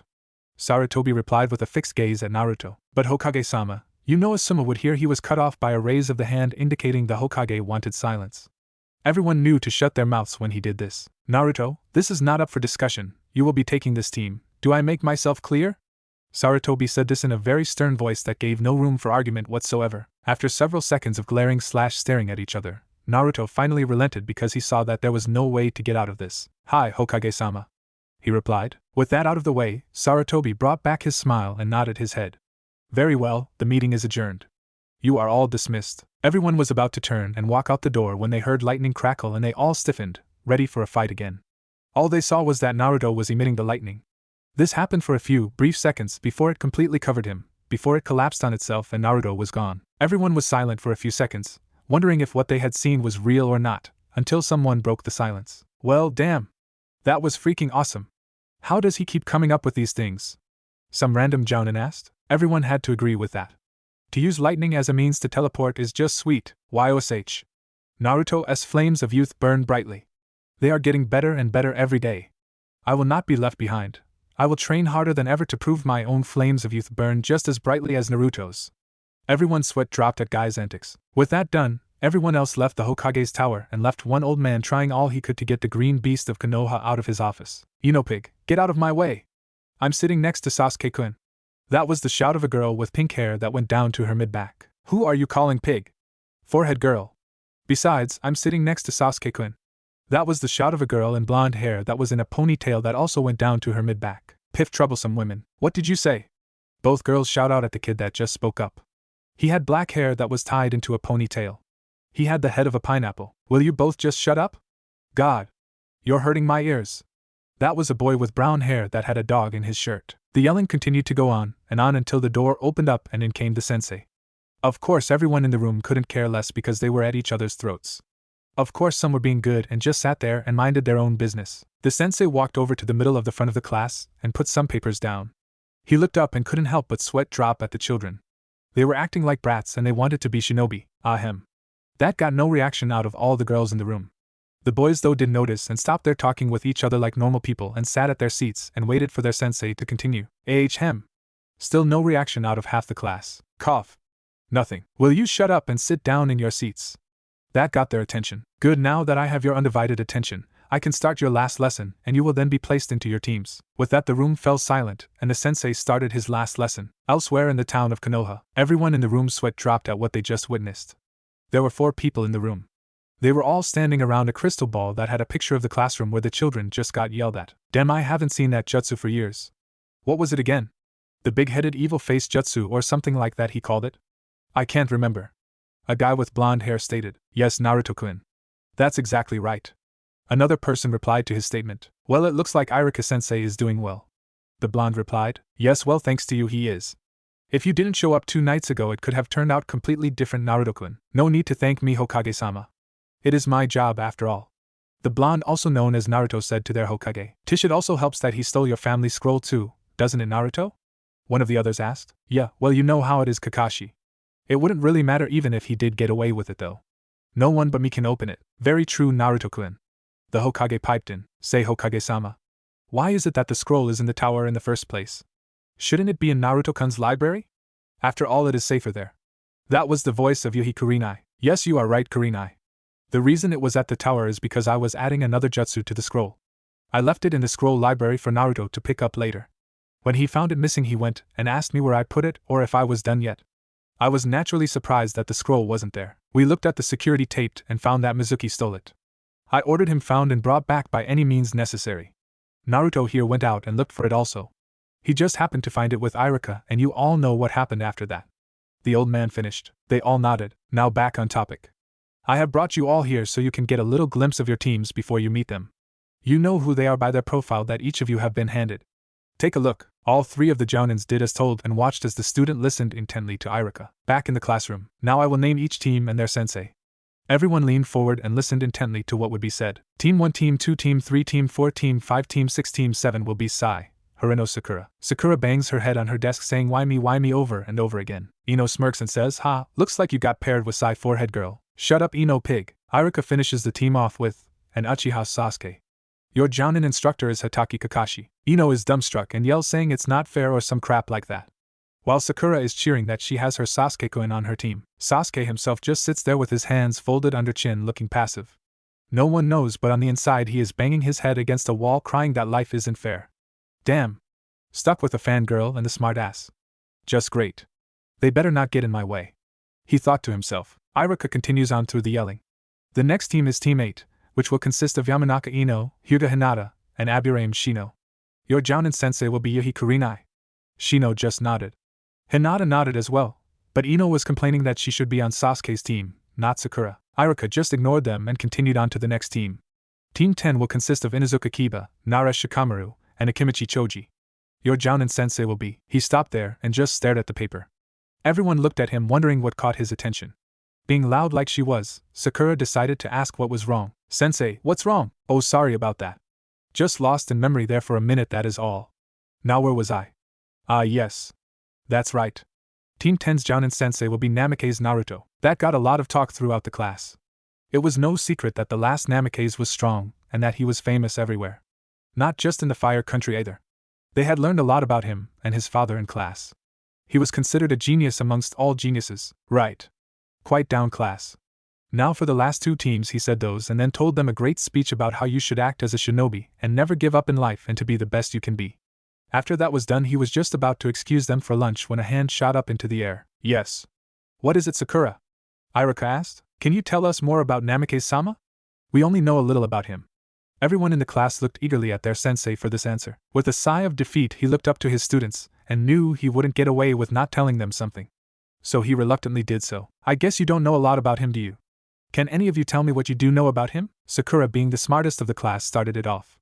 Well, I know that he is Yandame-sama's son. He is supposed to be really strong and he graduated the academy at a really young age. He is now a jonin from what you have just told us, good Sakura. Does anyone else know anything about him? Shikamaru sighed. Troublesome. But yes, I know some things about him too. He has earned a nickname throughout Konoha as Shunshin no Namikaze. He has created over 2 new Shunshins unique to only him. I haven't seen any of them myself, but from what I have been told by my parents is that they are quite the sight to see. That is mostly right, Shikamaru. Your info must be a little old though, because the last I heard he created 5 new Shunshins. Iruka corrected and gained a collective gasp that was heard throughout the classroom. The Shunshins were said to be really hard to create. But he made 5. Is there anything else you know about him?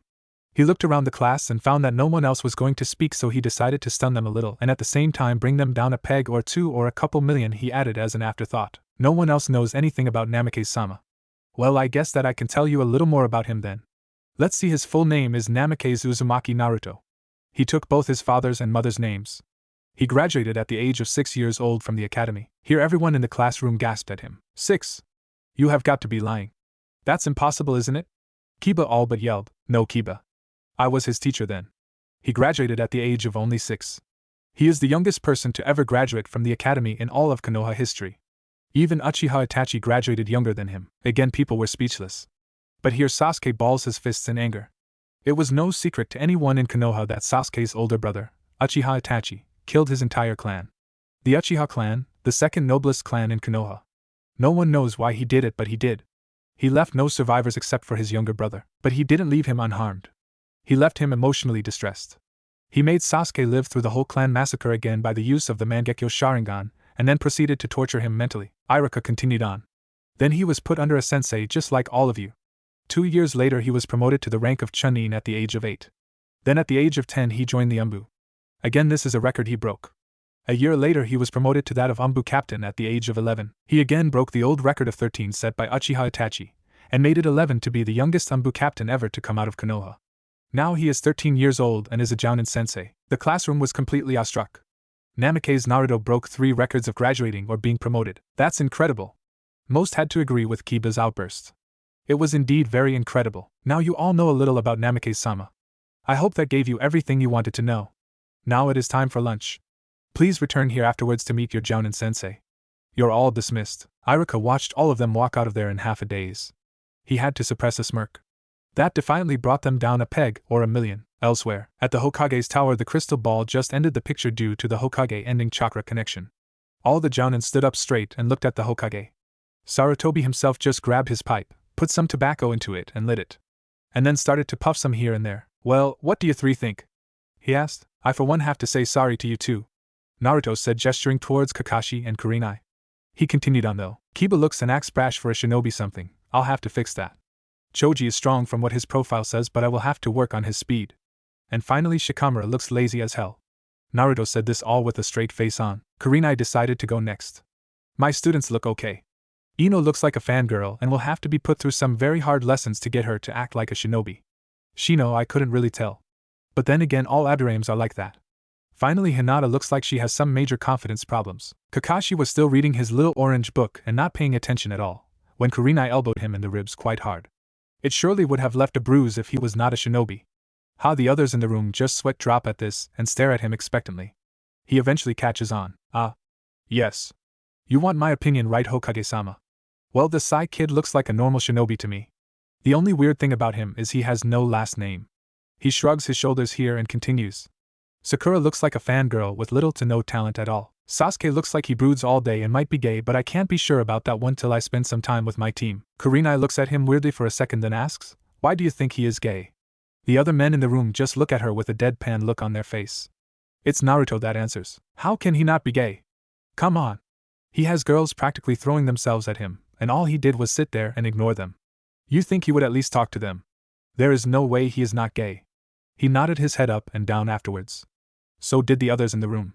They all agreed with Naruto on this one. Well, thank you for your opinions. You are to go and meet your teams in 40 minutes. You are all now jonin instructors. Lead your teams well and teach them well. They are under your wing now. You are all dismissed. The Hokage ended his little speech. Wind started to rotate around Naruto suddenly. Then it picked up speed and became visible to the human eye. It rotated all around him, completely cutting off his form from view. It looked like a tornado, except this was shaped like a cylinder instead of an upside-down cone. Then it just disappeared and Naruto was gone with it. The others looked and could only sigh and leave in their way.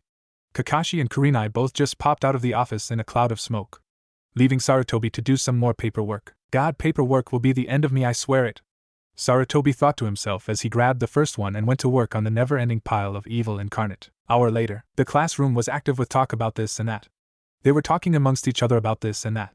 Then there were footsteps on the outside of the door. Everyone turned to the door waiting to see who was there. The door slid open and in walked a woman with black hair that was shoulder length and would curl slightly at the end, giving it a look of slight wildness. She had red eyes that stood out vastly. Her forehead protector was on her forehead. She had a weird dress sort of thing. It was more like bandages that were black and white, but they were a dress sort of thing. It was made to have easy maneuverability. She had on normal shinobi sandals and the dress went down to her mid-thighs. And then she had bandages on her hands that went to just before her elbows. The next person to walk in was a man that was a cyclops. The reason was because he only had one eye. The other one, the left eye, was covered up by his hitayate or forehead protector. He had silver hair that spiked upwards and slightly forwards. He had a mask that covered his face. It went from his neck all the way up to and over his nose. He had on your standard jonin vest that was green in color, and had 6 pockets for scrolls and such in the front. He had blue ninja pants with bandages wrapping his ankles. He had his kunai and shuriken pouch on his left leg. Each hand had gloves on with a metal back on them. He also had blue ninja sandals. The last person was rather short for a jonin. He was about 5 feet 4 inches. He had spiky blonde hair that was sticking up and all over the place. It was like it couldn't be controlled. It went slightly back down his neck about 2 inches or so. He had sky blue eyes that looked like they were a bottomless pit. He had on your classic jonin vest, except that his was black instead of green. It also had 6 pockets for storing scrolls in it. He had blue ninja pants, with a shuriken and kunai pouch on each leg. His sandals were also blue. Ah, the jonin instructors are here. Class, quiet down so you may hear your team being called. Team 10, meet me at training ground 19 in 30 minutes. With that said, Naruto disappeared in a burst of flames from the feet up then down again. Then he was gone. Damn. That was so awesome. I already like this guy. Let's go, Akamaru. With that he got up and headed for the door. Tech troublesome. Come on, Choji, we better get going. With that said, Shikamaru and Choji stood up and followed Kiba out the door. Well, Team 8, follow me please. Kurenai walked out the door and Ino, Shino, and Hinata followed. Team 7, meet me on the roof. With that, Kakashi disappeared in a poof of smoke. Sai, Sasuke, and Sakura followed shortly afterwards. About 25 minutes later at training area 19 we find Shikamaru, Choji, and Kiba walking into the training field. They notice that in the middle of the field is their new sensei too. Good, you're early. I like that in people. Well, let's get started, shall we? Each one of you sit down in front of me and tell me a little bit about yourselves. They each sat down and Kiba asked, what do you want to know about a sensei? Well, for starters you can call me Naruto-sensei, or Naruto-senpai. Either one will work for me. Secondly, I'd like to know your likes, dislikes, hobbies, dreams for the future, things like that. Can you go first so we know some more about you? Kiba asked again. Well, let's see. My name is Namikaze Naruto. I have many things I like. One is ramen, which is my favorite food, and I don't feel like telling you my other likes. My dislikes are people who judge you by your name, not by who you are. Hobbies are training and learning new things. My dream for the future is to one day surpass my dad in being a shinobi. That's everything about me that you'll get to know for now. Since you asked, you can go first, he said while pointing to the boy with the dog. Alright. My name is Inuzuka Kiba. This here is my companion and partner Akamaru. My likes are playing with Akamaru and learning new techniques. My dislikes are people who treat animals badly. Hobbies are training and teaching Akamaru new tricks and techniques. Dreams for the future are to one day be the head of my clan. Good, thank you, Kiba. Next is you, lazy. Naruto pointed to the one lying on the ground watching the clouds. The one lying down sat up and looked at their sensei. Piff. This is so troublesome, but fine. My name is Nara Shikamaru. My likes are hanging out with my friends and playing shogi and go. My dislikes are loud people. Hobbies are watching clouds. Dreams for the future are to one day become an average shinobi, with a wife, 2 kids, first a girl, then a boy. Then die of old age after I see my grandkids. Thank you, Shikamaru. That was very interesting. You say you like shogi and go, right? He gets a nod from Shikamaru. Well, I would love to play you in a game. The third Hokage and Asuma-sensei say I'm quite good. I'd like to see how you fare. I look forward to that. I haven't had a challenge in quite a while. Shikamaru said with a note of acknowledgement. Well, you will get that game sometime. Now for the last one. You, he said pointing to Choji. My name is Akimichi Choji. My likes are eating and spending time with my friends. My dislikes are when people make fun of my weight. My hobbies are spending time with my friends, training and eating. My dream for the future is to become strong, and one day own my own restraint here in Konoha. Well, I got a lazy bum, a kid with his dog, and a person that likes to eat. I have a lot of work cut out for me. Naruto thought to himself. Well, you each have your own unique traits. That is good. You will need them for what I have planned for you. But before we can do that, I have to give you a test to see if you can become genin or not. Tech troublesome. Shikamaru mumbled under his breath. What do you mean become genin? We already are genin, Kiba said harshly. Do you really want to know, or do you just want me to give you your test? They each looked at him with a look clearly saying they wanted to know. Well, of all the graduates that came out of the academy, only 9 people will pass. If you suck at math, then that would mean that you only have a 33% chance of passing. So are you glad you asked now? This was said with an evil little smirk on his face. Each one of the 3 paled. They only had a 33% chance of passing. They each had the same thought. Damn it. This is so unfair. Well, let's take that test right now, why don't we? I'm supposed to give you till tomorrow to take it, but I really don't want to wait that long. So for the test, all you have to do is take one of these 2 bells from me. Whoever gets a bell passes. If you don't get a bell, you fail and go back to the academy for another year of training. Naruto had stood up during this time, and so did his 3 students. They each looked ready for anything. Well, let's get this started. You have until 6 to get them. When this timer goes off, you will come back here regardless of whether you got a bell or not. They each looked at the timer, and though at the same time, what the hell? Where the hell did he get that timer? You know what to do, oh, and you better come at me with the intent to kill me, because if you don't, you will fail miserably. You can start in 3, 2, 1, go. Each of the genin to be jumped off into the trees surrounding the clearing. They hide well. Although not well enough. I know where each of them are still. But that is to be expected. Well, they each got the art of hiding down well. Now for the other parts of being a ninja, Naruto thought to himself. With that last though in mind, he walked over to the middle of the clearing and sat down and started to meditate. He sat cross-legged with his arms resting on his knees and eyes closed. Yes, this is my chance. He has let down his guard completely, thought Kiba. With that he prepared 6 shuriken and threw them at their prone sensei. They soared through the air at impressive speeds, cutting the air while as went. They were just about to hit when their sensei's right hand shot out, and caught them all on his fingers like they were nothing. They spun on his fingers for a few seconds before they stopped, and then he pocketed them in his pouch. This was all done with him not moving a muscle except his arm, and his eyes stayed closed too. With his first attempt at winning the fight gone, he charged out of the bushes head first.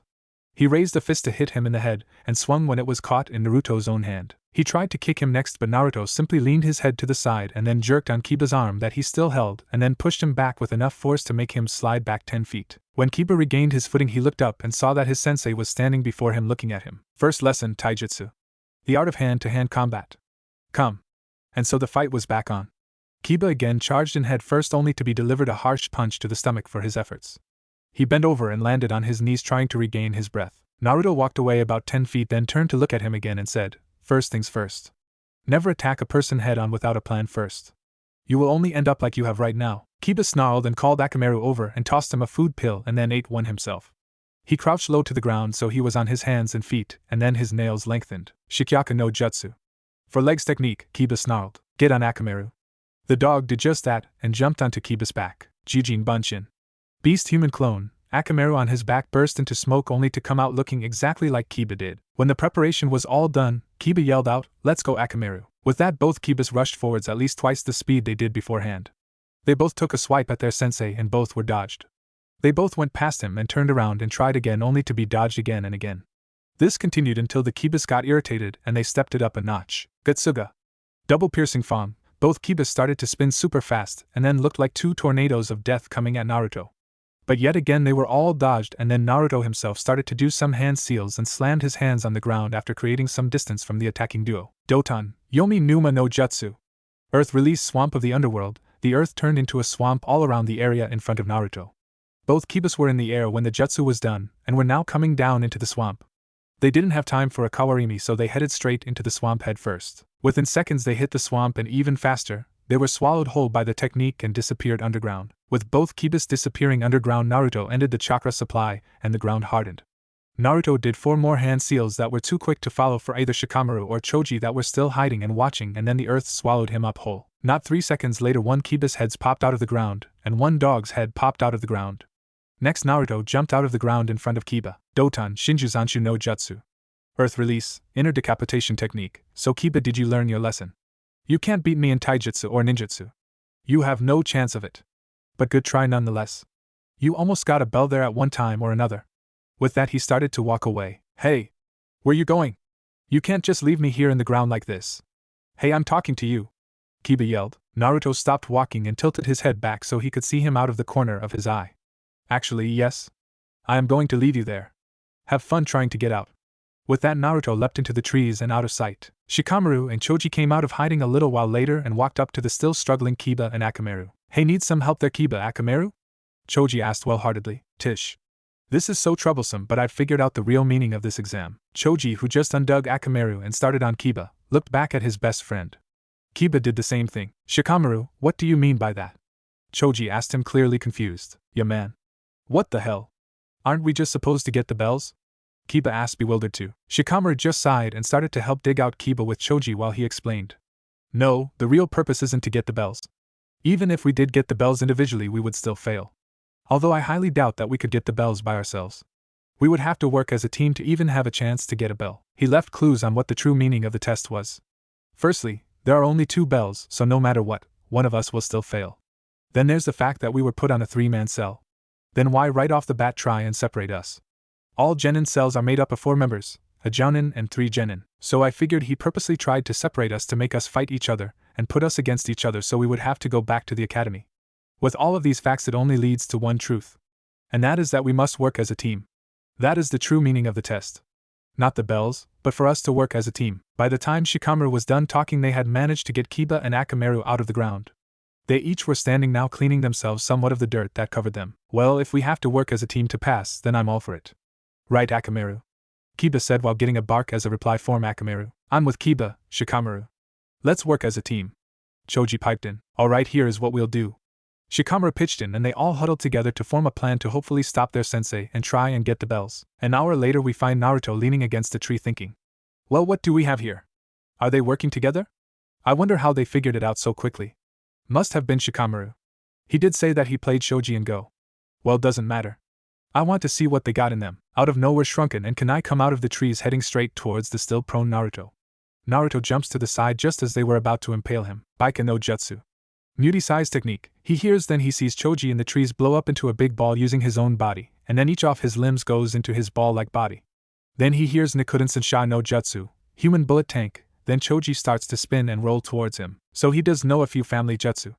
Well, this makes it more interesting, Naruto thought as he dodged the first few strikes by rolling or jumping out of the way. Then after a few more times he jumps straight up into the air. Now! Kiba thought. Tsuga! Piercing Fong. Again Kiba starts to spin like a tornado and came out of his hiding spot to attack their sensei together. Naruto saw Kiba out of the corner of his eye and could only think one thing. Shit.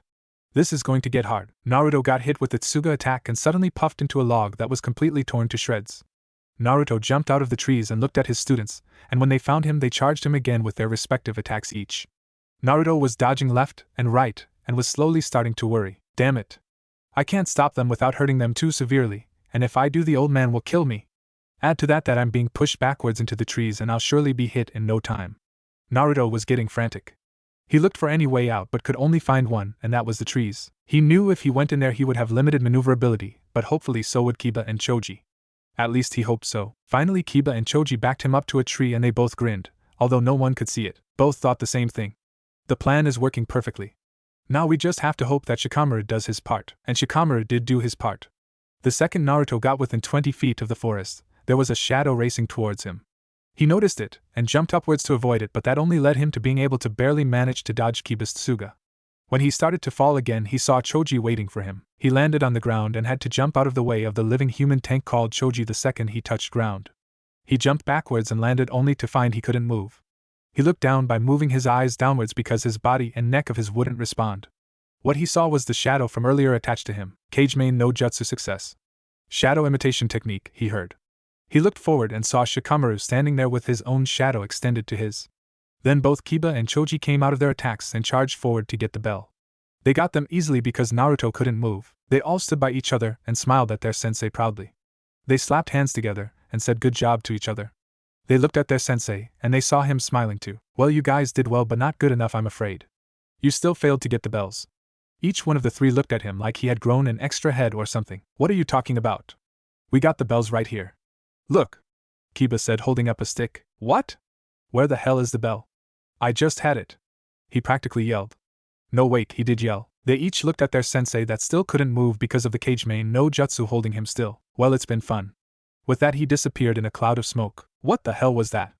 I thought you said that people couldn't use teleportation techniques when they were under that jutsu, Shikamaru?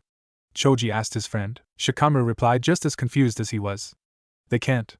I don't know what the hell he did. But it wasn't a teleportation technique that he just used. It was something else. They would have talked more, but they heard a bell ring in the distance. They each looked at each other and jogged off to the clearing where they all started from. When they made it to the clearing, they saw their sensei leaning against another tree. They approached him and he opened his eyes to look at each of them individually. Well, in all accords they have passed my test. But why not screw with them a little? He thought as he was laughing on the inside like a maniac. Well, you each did well. You each managed to do something in this little test. Some more than others, but then again that doesn't really matter. You all failed in the end to get your objective, and that was these two bells that are on my hip. So for failing you will all go back to the academy for another year of training? After this was said, Naruto didn't have to wait long before one of them snapped and attacked him. It just so happened to be Kiba. You asshole! We tried our best, and this is what we get. With that shout, he charged Naruto. Before any of them knew what happened, Kiba was on the ground on his belly and Naruto was sitting on him, restraining him with one hand. You all know nothing about what it means to be shinobi. His voice was harsh and stern. Each one of the wannabe genin flinched at his tone. In the shinobi world, people die every day. This is not a game. Any one of us can die at any moment, at any time, during any mission. I will not have a bunch of kids going on missions that think this is all a game. For example, here he pulled out a kunai and put it against Kiba's throat. Choji, kill Shikamaru or I'll kill Kiba. Choji panicked and looked between everyone present with a look of fear. That is what can happen on a mission. A person gets captured and then you have to make an impossible decision that either way you are screwed. Naruto got up and put his kunai away. This is the real life of a shinobi. You have to make hard decisions every day. I will not have a bunch of brats on my team. You three did figure out the true meaning of this test. And that was teamwork. I'll give you credit for that. But you still need to grow up. I'll give you guys one more chance at beating me. But for Kiba's little attack on me just now, I really don't feel that generous to all of you. So I'm going to tie up Kiba, while you two can eat these snacks that I brought to gain some energy back. If either of you feed him, you will automatically be disqualified and be sent back to the academy. After you're done, untie him and come and try to get the bells again if you want to pass.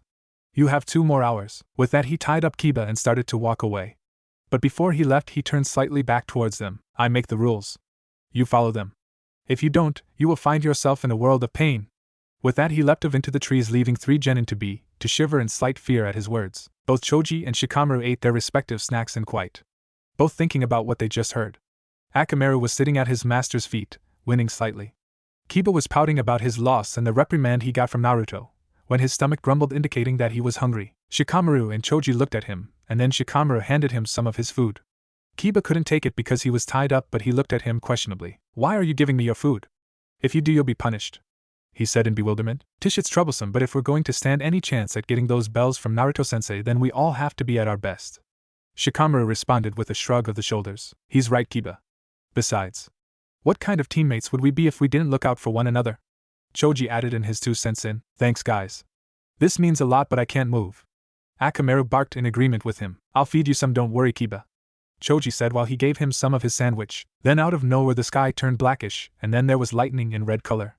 Their sensei appeared before them with a look that promised death to anyone that opposes him. I told you not to feed him. Are you ready for the consequences? He stated as he went through some hand seals that were too quick for them to see. Choji managed to get up and get into a position, so that he was guarding his tied-up teammate, and so did Shikamaru. Choji somehow managed to stammer out a reply also. You said that we should work as a team? Yeah. That's right.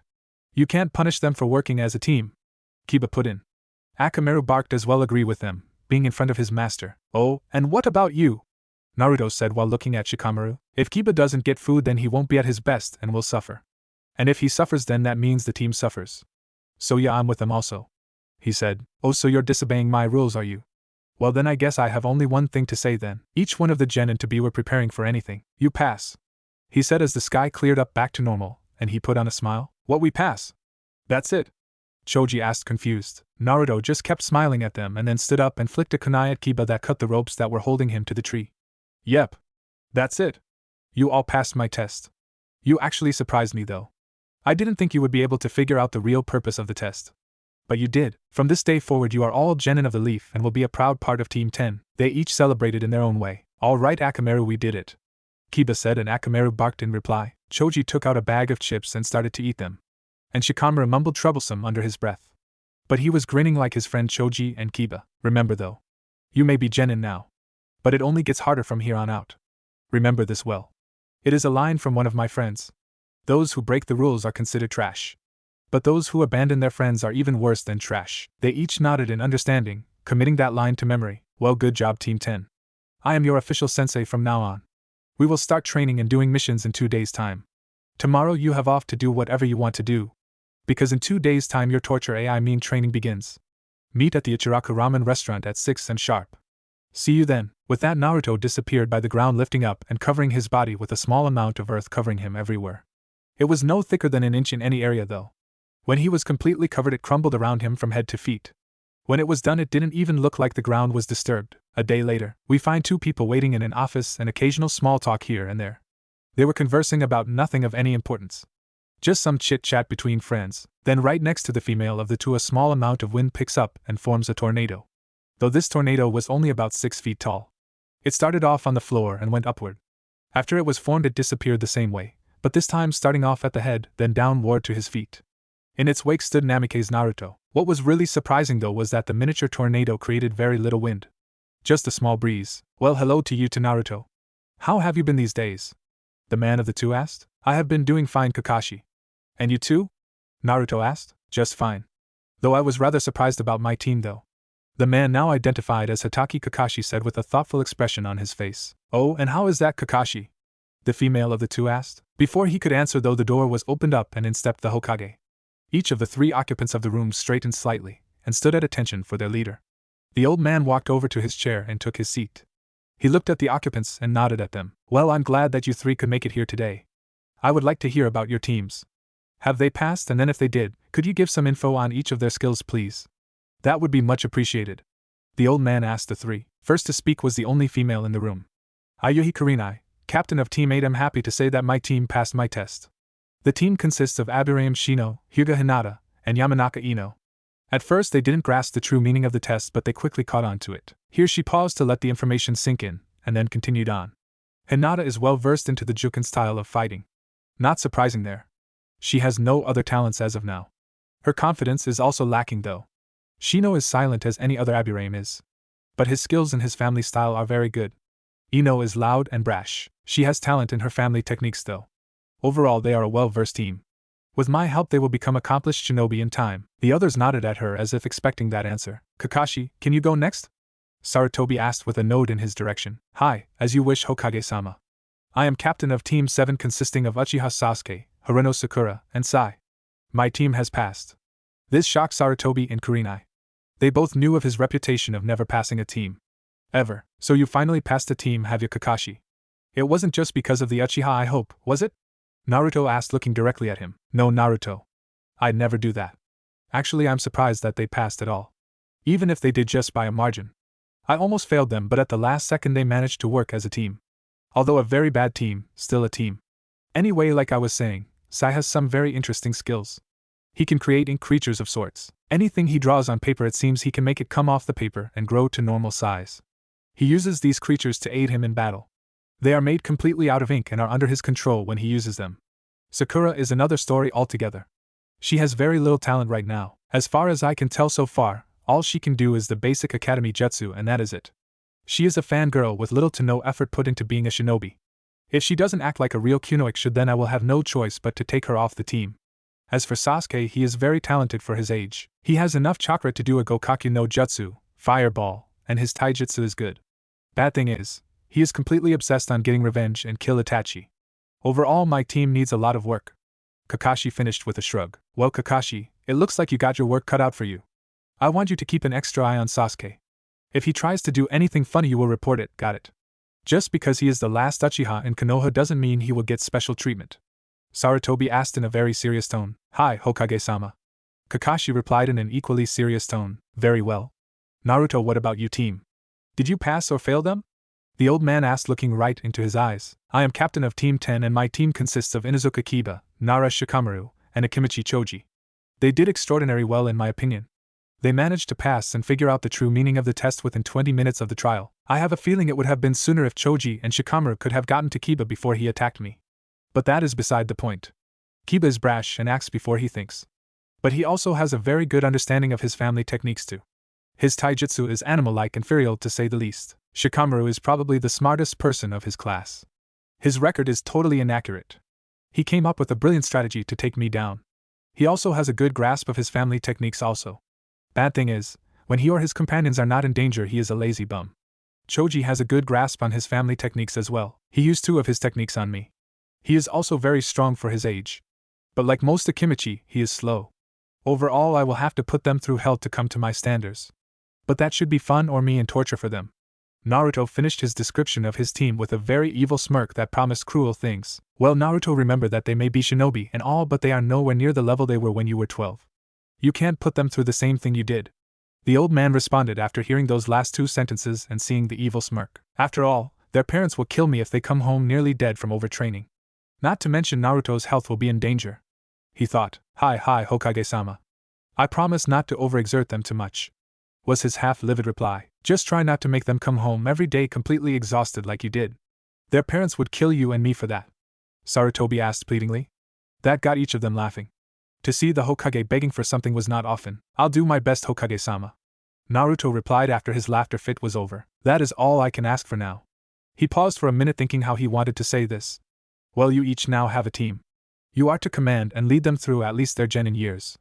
Teach them everything that you see fit, and always be a good example. You are jonin of the Leaf Village. Make me and this village proud by making some of the strongest genin we have seen in years turn up. I look forward to seeing their skills in the future. You are all dismissed.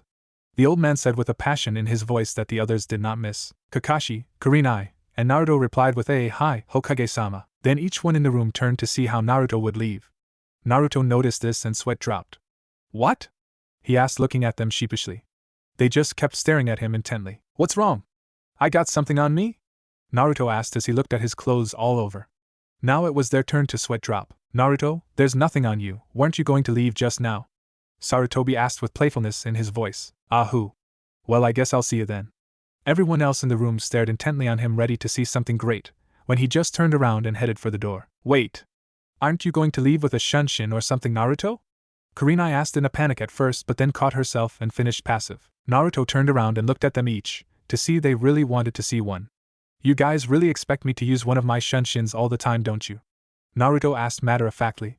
He just got nods from each of them. Sigh, as my student Shikamaru said, troublesome. With that he shunshined out of the room with leaves twirling around him like the classic Konoha shunshin, but not. Why? Because after the leaves got a foot off the ground, the leaves started on fire. The burning leaf swirled around him and eventually above his head. Then Naruto was gone from sight. The leaves that were still burning came down where Naruto used to be and completely caught on fire and disappeared before they could reach a foot above the ground. There was even no ash left from the leaves. Well, I do say that equals 7 new shunshins now. Sarutobi piped in. Damn. He should really teach some of those to others. Or better yet, sell a scroll on how to do them. He would make a fortune. Everyone would buy it in Konoha. Kurenai piped in also. Sigh. One of us should ask him sometime. I don't think anyone ever has. Ja-ni-see-ya, Kakashi piped in his own part, and puffed out of the room with a cloud of smoke. Kurenai did the same thing, leaving the only one in the room to be the old man. He looked down on his desk and noticed that he had no paperwork to do. He beamed. Finally! So paperwork. Time for some good old reading. He looked around to make sure no one was around, and after confirming that there were none, he opened up a drawer on his desk and pulled out an orange book. He opened it up and started reading it as he relaxed. Every few seconds you could hear a perverted giggle come from him. He was snapped out of his reading when he heard a knock on his door and someone asking for permission to enter. After putting his book back into its hiding place, he told the person to enter. His face immediately fell when he saw what the person was holding. It was a stack of papers at least a foot high. After the person put the papers down, he noticed the Hokage's gloomy expression. Is there something wrong, Hokage-sama? He asked in a concerned voice. Sarutobi didn't even look at him. No, there is nothing wrong. You may go now, as you wish, Hokage-sama. He replied as he bowed and left the office through the doorway. Sarutobi could only stare at the papers in pure and utter hatred. I hate you! You know that! He talked to the papers in front of him with the utmost hatred. Nevertheless, he grabbed the first one and started to do the thing he hated the most in life. Oi, Shikamaru, how long have you been here? Not very long, probably around 5 minutes or so. Shikamaru said while patting the spot beside where he was lying against a tree. Choji, not one to take the chance to relax, went down and sat beside his friend. So how long till sensei gets here? He asked with curiosity. Well, I'd say about 10 minutes, give or take a few, was his reply. Oh. After their very short conversation, they just sat in silence until a brown-haired boy walked up to them very slowly with a dog on his head. Hey guys, was all he said before he sat, leaning against the tree beside the one Choji and Shikamaru were leaning against. Hey, was their equally short reply, and so yet again they waited. 10 minutes later, there was a poof of smoke directly in front of them. They each looked up and saw their sensei standing there. Hey guys, how you doing? He asked with a foxy grin that only he could pull off. It was Kiba that replied. How do you think we're doing? It's 7 in the morning. Add to that you have been running us into the ground for the last 2 weeks doesn't help any. Ah, come on Kiba, 7 is late, and it hasn't been that bad, has it? He asked sheepishly. Are you kidding me? You gave us these weights, and then expect us to run around in them every day for freaking 2 hours. You're a sadist, you fucking bastard. Kiba just shouted at Naruto. Naruto had the decency to look guilty, and then scratched the back of his neck sheepishly, while giving off a low chuckle. How troublesome, it's only 7 in the morning and you're already loud, Kiba. Shikamaru replied while rubbing his head. Shut up, Shikamaru. All this training is really getting to me. All we do is run, do push-ups, and other stupid exercises. Kiba shot back. Come on guys, let's not argue already. We just started today. Choji tried to step in between them and stop the arguing. Sadly it was for naught, as they continued to complain and argue with each other, one sounding logical while the other was just ranting. Okay guys, that's enough. If you want to get in a couple of missions and then train some more, then we better get started. Naruto had to raise his voice over the others to get heard. What he got though was not what he expected. Instead of silencing the 3 boys, he received 3 groans of complaint. Well, if that is the way you see it, then we can always add more weight to you guys, Naruto said with an evil grin. The reply was instinctive and fast. No! They each shouted out at the same time. What we mean is the weight we have is just fine. Let's just get on with the stupid missions, Shikamaru said while standing and starting to walk to the Hokage's tower to get their mission. The others followed behind him. Once at the tower, they waited to be allowed into Sarutobi's office. Finally, after 5 minutes of waiting, the secretary said they could enter. Team 10 reporting for a mission, Hokage-sama, Naruto said once they were standing in front of him. Ah, Team 10, it's good to see you so early. Well, let me see. We have 22D rank missions today. You can pick up the groceries for Mrs. Natsumi. You can babysit some kids. You can clean the riverbank. You can catch the daimyo's wife's cat. No! Everyone looked up at who just shouted and found it was Kiba. I won't catch that stupid cat ever again. I hate cats. Here Akamaru barked in agreement. Give us a real mission, not these stupid missions. An academy student could do them. We're genin, for crying out loud. Give us a real mission. Irika, who happened to be helping with handing out mission reports, stood up. How dare you? You are mere genin. You can't possibly be ready for higher rank missions. Besides, these are meant to build teamwork. You guys are much. At this point, Kiba, Shikamaru, Choji, and Naruto each stopped listening and were having their own conversation. Hey Naruto-sensei, have you heard that Ichiraku Ramen has a new food on its menu? Choji asked. Really? What is it? Naruto wanted to know badly. Well, you know how I've wanted them to make me barbecue almost every time we go there? Well, they finally have put it on the menu. Sweet, later today we can all go out if you guys want, my treat. Naruto stated. Sure, I'm in. Me too. Same. Hey! Are you guys even listening to me? Irika yelled at them. Ah, my bad, Irika-san. It's just that your lessons are so boring. You know, you really need to make them more interesting. Naruto replied like it was common knowledge. Irika though looked like he took it the wrong way. He had a vein bulging on his forehead to prove it. He was just about to yell at them some more, when the Hokage coughed into his hand. Everyone quieted down when they heard the Hokage's cough. Now that I have all of your attention, I would like to ask you, Naruto, if you think your team is ready for a higher ranked mission. Well, I don't know. How many missions has my team done so far? Naruto asked. Let me see. Well, according to this, Team 10 has completed 11D rank mission in 2 weeks' time. The Hokage informed. Well, if they have done that many, then I don't see why they couldn't take a low-level C rank mission. So yeah, I think they are ready. Very well, there is a group of bandits in the town next to us that has been causing the locals some trouble. It is your mission to go there and protect the town and take down the bandits. Do you accept the mission? Sarutobi asked. Hi, Hokage-sama. With that, Sarutobi tossed the scroll to Naruto, who spun around to speak with his team. You are to go and prepare for a 3-day mission. You have 2 hours to get ready and be at the south gate on time. If you aren't there on time, I will double your training regiment. They each gulped at that, and Naruto got a smirk on his face. You are dismissed. 3 hours later, on the road south of the Hidden Leaf Village, we find 4 people walking down the road, though only 3 of them have backpacks. Hey sensei, why didn't you pack any supplies? Choji asked while munching on some chips. The other 2 were wondering the same thing. I did bring supplies with me, Choji. They're just inside a scroll. He reached up and pulled out one of his scrolls in his jonin vest, and then opens up the first part of it.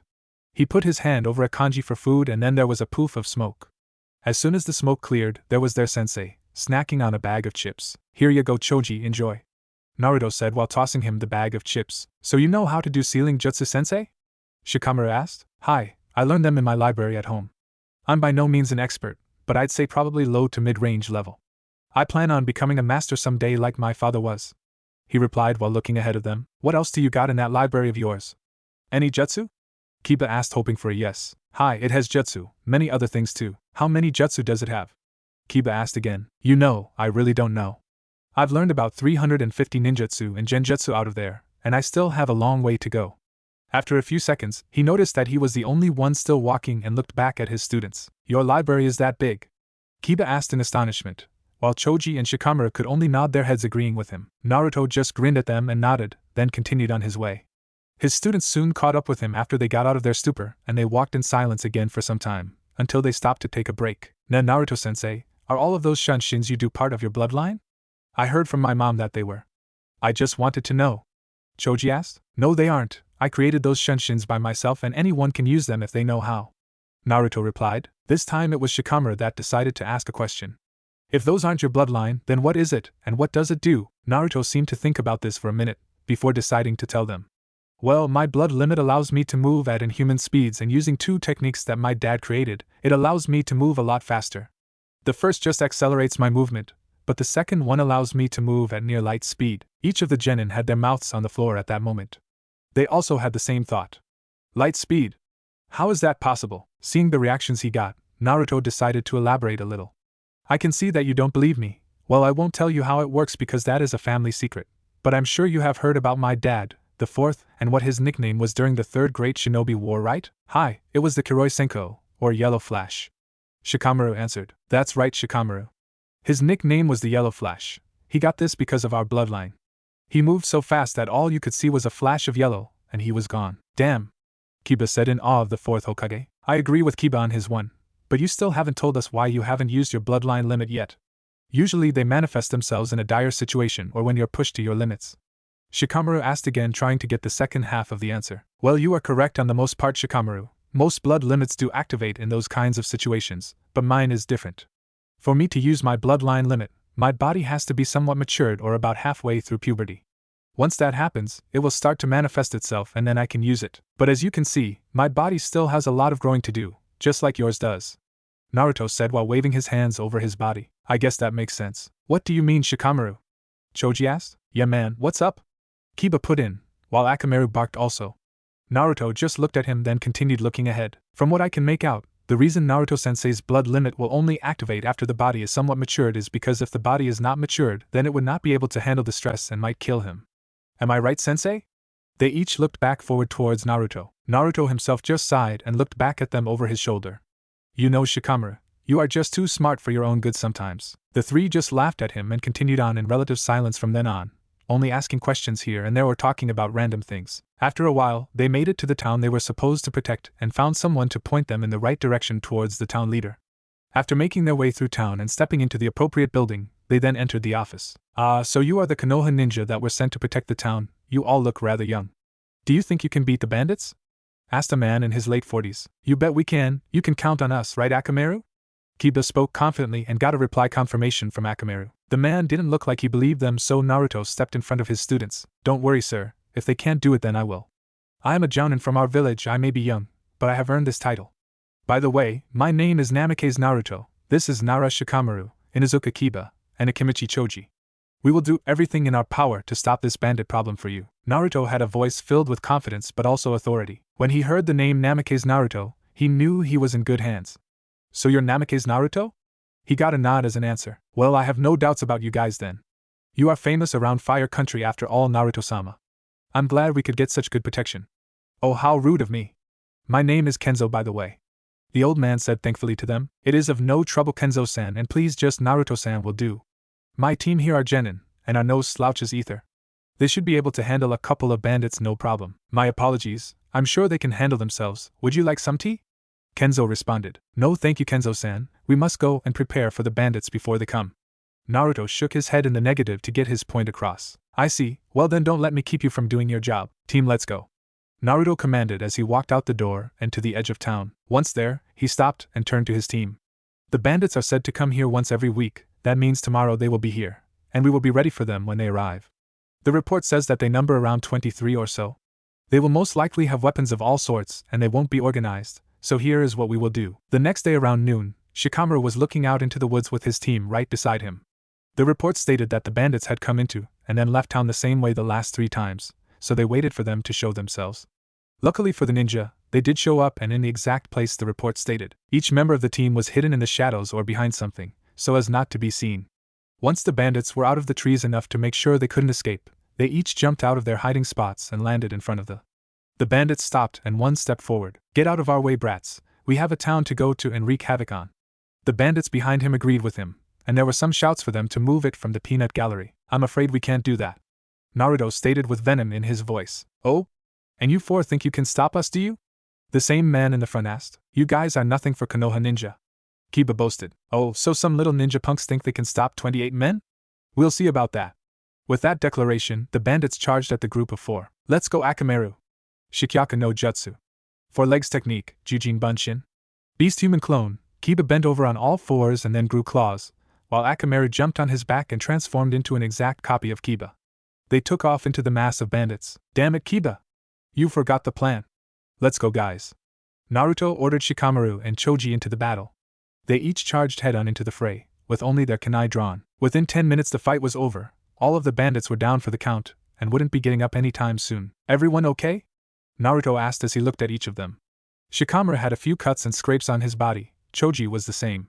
Kiba was also battered, but worse than the other 2 were. He had some pretty good cuts on him, but Akamaru was fine. Naruto looked like he didn't even fight anyone. I'm good besides some minor scrapes, Shikamaru reported. Choji replied the same. I got some cuts, but besides that I'm good, Kiba replied. Naruto nodded as if expecting those replies. Good job, team, you each did well. The only thing I have to say is don't rush into things like that again, Kiba. You never know what the enemy has in plan for you. We will need to work on that fighting style of yours. You took too many hits that you shouldn't have. I wouldn't have gotten these if I didn't have these stupid weights on, Kiba grumbled. Naruto sighed. Kiba, I've explained this before, those weights are meant to improve your speed and strength, plus, I wear weights too. You guys only have on 20 pounds, 5 on each leg and arm, and anyway, you have gotten mostly used to them by now, so they shouldn't have slowed you down too much. Kiba continued to argue though. They still slowed me down enough where I couldn't move normally, that's why I couldn't dodge some of those swipes. Naruto sighed again. Why don't you get this, Kiba? If you take them off every time you do something stressful, you won't gain anything from having them on. Think of this as training if you want. Still doesn't mean I have to like it. I don't care if you like it or not, you will wear those weights until I say so, so get used to them. And since you guys have gotten used to them already, I will be adding more weight to them before we head back to Konoha, Naruto said with that evil smirk of his. He received a group groan from them. Naruto laughed at their reaction. Come on guys, let's tie them up and head back and get our pay. Then we can return home. Hi Naruto-sensei, they chorused, not wanting to argue and add more weight to their bodies. Once they collected their money and stayed the night at one of the hotels in the town, they headed back towards Konoha, but not before Naruto added 10 pounds to each of his students. 2.5 pounds to each limb, to make a total of 7.5 pounds per limb, and making a grand total of 30 pounds. Let's head back, guys, Naruto said as he started to walk back to Konoha. They had moved a grand total of a mile before one of them complained, and of course it just happened to be Kiba. You're a sadistic bastard, you know that, right? He said with hatred in his voice. Oh come on guys, it's not that bad. I added 5 pounds to each of my limbs, Naruto said while scratching the back of his neck. Sorry sensei, but I'm going to have to agree with Kiba on this one. This is torture, we shouldn't have to do this. Shikamaru actually agreed with the brash Kiba. I agree with both of them sensei, this is just too much, Choji piped in. Naruto had to suppress another sigh. Damn it, this is another form of training. How can I get this through their heads? Think. Come on, there has to be something they are training to get at. That's it, Naruto thought to himself. Well, here goes nothing, he thought. Well guys, if you really want to take them off you can. They each gave a sigh of relief before reaching for their weights only to be stopped by their sensei again. But seeing them pause, he continued, consider this. If you keep them on right now, it is true that you will be sorer when we get back, but it will also mean that you will get used to them sooner, and that you will be training while doing a mission. By doing this, you get an advantage over the rest of your class. Also, if you do manage to keep them on all the way back home, and then I will pay for all you can eat at the restaurant of your choosing. They each seemed to think about it intently. Shikamaru thought, damn him and the way he twists his words. This is so troublesome, but it will make me stronger, and it means less training when we get back home and more time to watch the clouds. Fine, I'll keep mine on. He told the group. Kiba was thinking on his own lines, if I keep them on I will get stronger and faster, and it also means less training when we get home. You better watch it, Uchiha, I will beat you. I'll keep them on also. Choji also had his own thoughts. All you can eat on Naruto-sensei. He better have a big wallet. This will also make me faster according to Naruto-sensei. He did say my speed was lacking. I'll keep them on also. Naruto couldn't hide the full-blown foxy smirk this time. Glad you see it my way, team. This will be great training for us all. I'd like to be back by 3 in the afternoon, so let's pick up the pace just a little. Around 3 o'clock in the afternoon, the 2 chunin guards at the gate saw 4 figures approaching. They stiffened, getting ready for a confrontation just in case. Once they saw who it was, they relaxed somewhat. Halt. State your name and reason for coming to Konoha. One of the guards asked. Naruto stepped up in front of his team to address the guard. Namake's Naruto, and my team returning from a C-rank mission. The 2 guards nodded and allowed them to enter. The guards had to wonder what kind of C-rank mission it was though, considering how the team was. They were each dragging their legs and barely seemed to be able to walk. After making it through the gates and into town, Naruto turned to his team.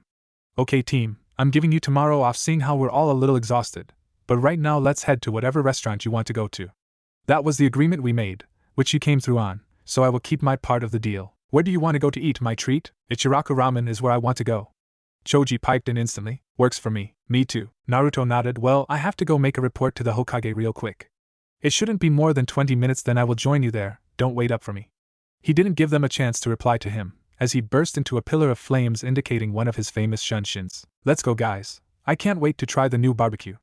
Choji said while turning around and sprinting off towards Ichiraku, completely forgetting that he was dead tired only a second ago. Where the hell did he get the sudden burst of energy? Kiba asked Shikamaru in disbelief that his teammates still had energy to spare. TSK, if you mention food anytime, you can pretty much always get Choji to have more energy. Where he gets it though, I have no idea.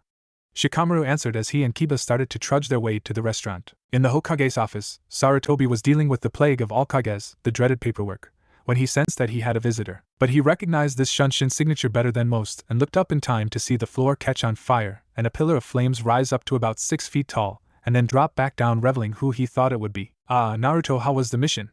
I assume it went well? Sarutobi asked, once he could see Naruto standing in front of him without the flames in his way. Hi, the mission was a complete success. Team 10 had no trouble at all taking down the bandits that were raiding the village, was Naruto's curt response. Good, I'm glad to hear it. Did anyone on the team get hurt? No, Hokage-sama. Just a few scrapes and bruises, nothing too bad. Good. I can't have my ninja getting hurt, especially the genin, seeing as they are a new team and by all means should not have taken a mission of this level so soon. Sarutobi said in a serious manner. You worry too much, Sarutobi-sama. Even if my team was not ready, I could have gotten them out of there without much hassle. Besides, Kiba has been bugging me for better missions since day one and I got tired of it. Now he knows what they are like and that he needs more training first. Naruto said in an equally serious voice. Alright Naruto, I'll let it slip this time, but no more C-rank missions until you know they are ready for one. The Hokage stated in a voice that left no argument. Hi Sarutobi-sama. If that is all, may I take my leave and go join my team over some brunch where I will discuss some of their training in the near future? Hi Naruto, you may leave, but do try to keep them alive. The old man gave a defeated sigh. As you wish Sarutobi-sama. With that, Naruto disappeared the same way he came, leaving the old man to fight the good fight once more. Arriving in a pillar of flames, at the outside of Ichiraku Ramen restaurant, Naruto walked through the front door and went straight up to the counter. I am Chan. Do you know where my team sat by any chance? Naruto asked, flashing a foxy grin. The said girl had a small blush on, but it was too small for anyone to notice. They're in the back this time, Naruto-kun. Thanks, I am Chan. Oh, and I'll have 3 miso ramen please. Coming right up. With that, both of them parted to go do what they needed. Naruto walked to the back of the joint and noticed his team eating some barbecue. Well, mostly Choji was, but the others got some too. I see you're eating well, Naruto said as he sat in the booth beside Kiba. Choji and Shikamaru were opposite of them on the other side. Hi, the barbecue is as good as the other places I've gone to. You should really try some of it, sensei, Choji said in between bites. Nah, I think I'll have some ramen. I haven't had any in 2 months. As Naruto said this, Ayam came over and put 3 miso ramen bowls in front of him. Thanks, Ayam-chan. I was just talking about my ramen too. No problem, Naruto-kun. Will you be having more tonight, or are you eating small today? She tilted her head to the side in the cutest way when asking this. Sure, why not? It's been a while since the last time I pigged out on ramen. How many bowls was it last time? I thought about it for a few seconds before replying. Well, if I remember right, it was 18 bowls. The others were shocked by this, and not just Team 10 either. No, it was the entire back part of the restraint that heard it, and turned their heads to stare at him. Naruto fortunately, or unfortunately, saw the looks on everyone's faces and scratched the back of his head, while giving a low chuckle. Yeah, well, I was really hungry that day. You know, I had a lot of training that day too, not to mention that I hadn't eaten for 26 hours. That got a lot of relieved sighs from all around them. Naruto's sweat dropped at everyone else. Isn't this a private conversation? He thought. Broke him out of his thoughts. So Naruto-kun, will you be having any more, and if so, what kinds? I want to know so I can have them ready for you when you are done with these 3. Naruto thought about it before he smiled a little. Sure, why not? Keep them coming until I say so. I'd like miso, chicken, vegetable, and beef ramen in any order, okay, Chan? She just nodded and walked back into the kitchen to tell her father that Naruto was here and they would need more ramen for one of his eating spells. He just laughed wholeheartedly, and told her he would, and also to tell him hi. Back with Team 10, they were currently eating and talking about random things, until Naruto decided to bring business to the table. Naruto sighed, bringing his team's attention to him. Guys, I talked to the old man and told him about our mission. He, along with me, has agreed that we will lay off of the C-rank missions for a while. Naruto was about to continue, but Kiba interrupted him before he could. What? Why the hell would you do that? We did just fine on that mission. Naruto just shook his head. No, Kiba, you did not. I will agree that you guys did a good job fighting them, but you did not get out of there unscathed. You also did not work as a team. Teamwork is crucial to a team's survival. Without it, a squad will die in no time in a real mission. You guys charged in there, head on, and could have gotten yourselves killed. Shikamaru and I came up with a brilliant strategy, but with you running head on into the battle, you ruined that plan. We were forced to engage the enemy head first, which is a crucial mistake. You never know what is hidden on a mission, no matter how easy it may seem. For that reason, we will be resuming D-rank missions, and I will also change your training schedule also. The team was listening intently to what he was saying and couldn't help but agree with him. Naruto saw their looks and was glad that they understood, but also noticed the downcast look on Kiba. He decided he better fix that before it became something he didn't want. Look, Kiba, I know you're disappointed in yourself and all, but don't let it get to you. It was your first real mission, and things like that are likely to happen. You just have to think before you act. If you don't, it could end up getting you and your teammates hurt or worse. Just don't let it happen again, okay? Kiba just nodded his head, still looking downcast. Akamaru barked something, and then Kiba looked at him and grinned. You're right, Akamaru. I may have messed up this time, but next time I will make sure to kick some real butt and work as a real team. Akamaru just barked happily, and the others nodded in approval. They continued to talk about minor things and eat at the same time. The 3 genin were having their fill on barbecue, and Naruto was eating a load of ramen. The team just stared at him as if he had another head, while he continued to eat and eat and eat. Naruto was either oblivious to their looks, or he just didn't care. He was on his 23rd bowl when he finally told Iam that it was enough. Everyone in the restaurant just looked at him, doing a good impression of a fish. Eventually Naruto noticed them staring and rubbed the back of his head sheepishly. What? I was hungry. Everyone just looked at him and shrugged, going back to their meals. When all was over and done, Naruto and his team had created quite a large bill. His team saw the bill and nearly choked. It was Kiba that stuttered out a response. How or why you going to pay for all of that? Naruto just looked at him, Shikamaru, and Choji like they were stupid. What, this little thing? He asked as if it was nothing. They just nodded dumbly. If that was little, they would hate to see what was big. This is nothing for me. Do you guys really think that my parents wouldn't have left me money? Hell no, they left me with a fortune. My dad, being Hokage, made a lot of money, not to mention his days as a jonin. That doesn't include my mom, who was an ANBU captain. Then there's the fact that I'm a jonin and make a lot of money myself also. This left the 3 of them feeling stupid. Naruto saw their faces and laughed at them. After settling his laughter down, the owner of the restaurant came out and greeted Naruto. I see you've eaten well, Naruto-san. Naruto looked up and scratched the back of his head again. Yeah, well, you know me, old man, can't get enough of that ramen. Oh, before I forget, this here is my team consisting of Choji, Shikamaru, Kiba, and Akamaru. He pointed to each of them individually. Tucci just looked at them funny.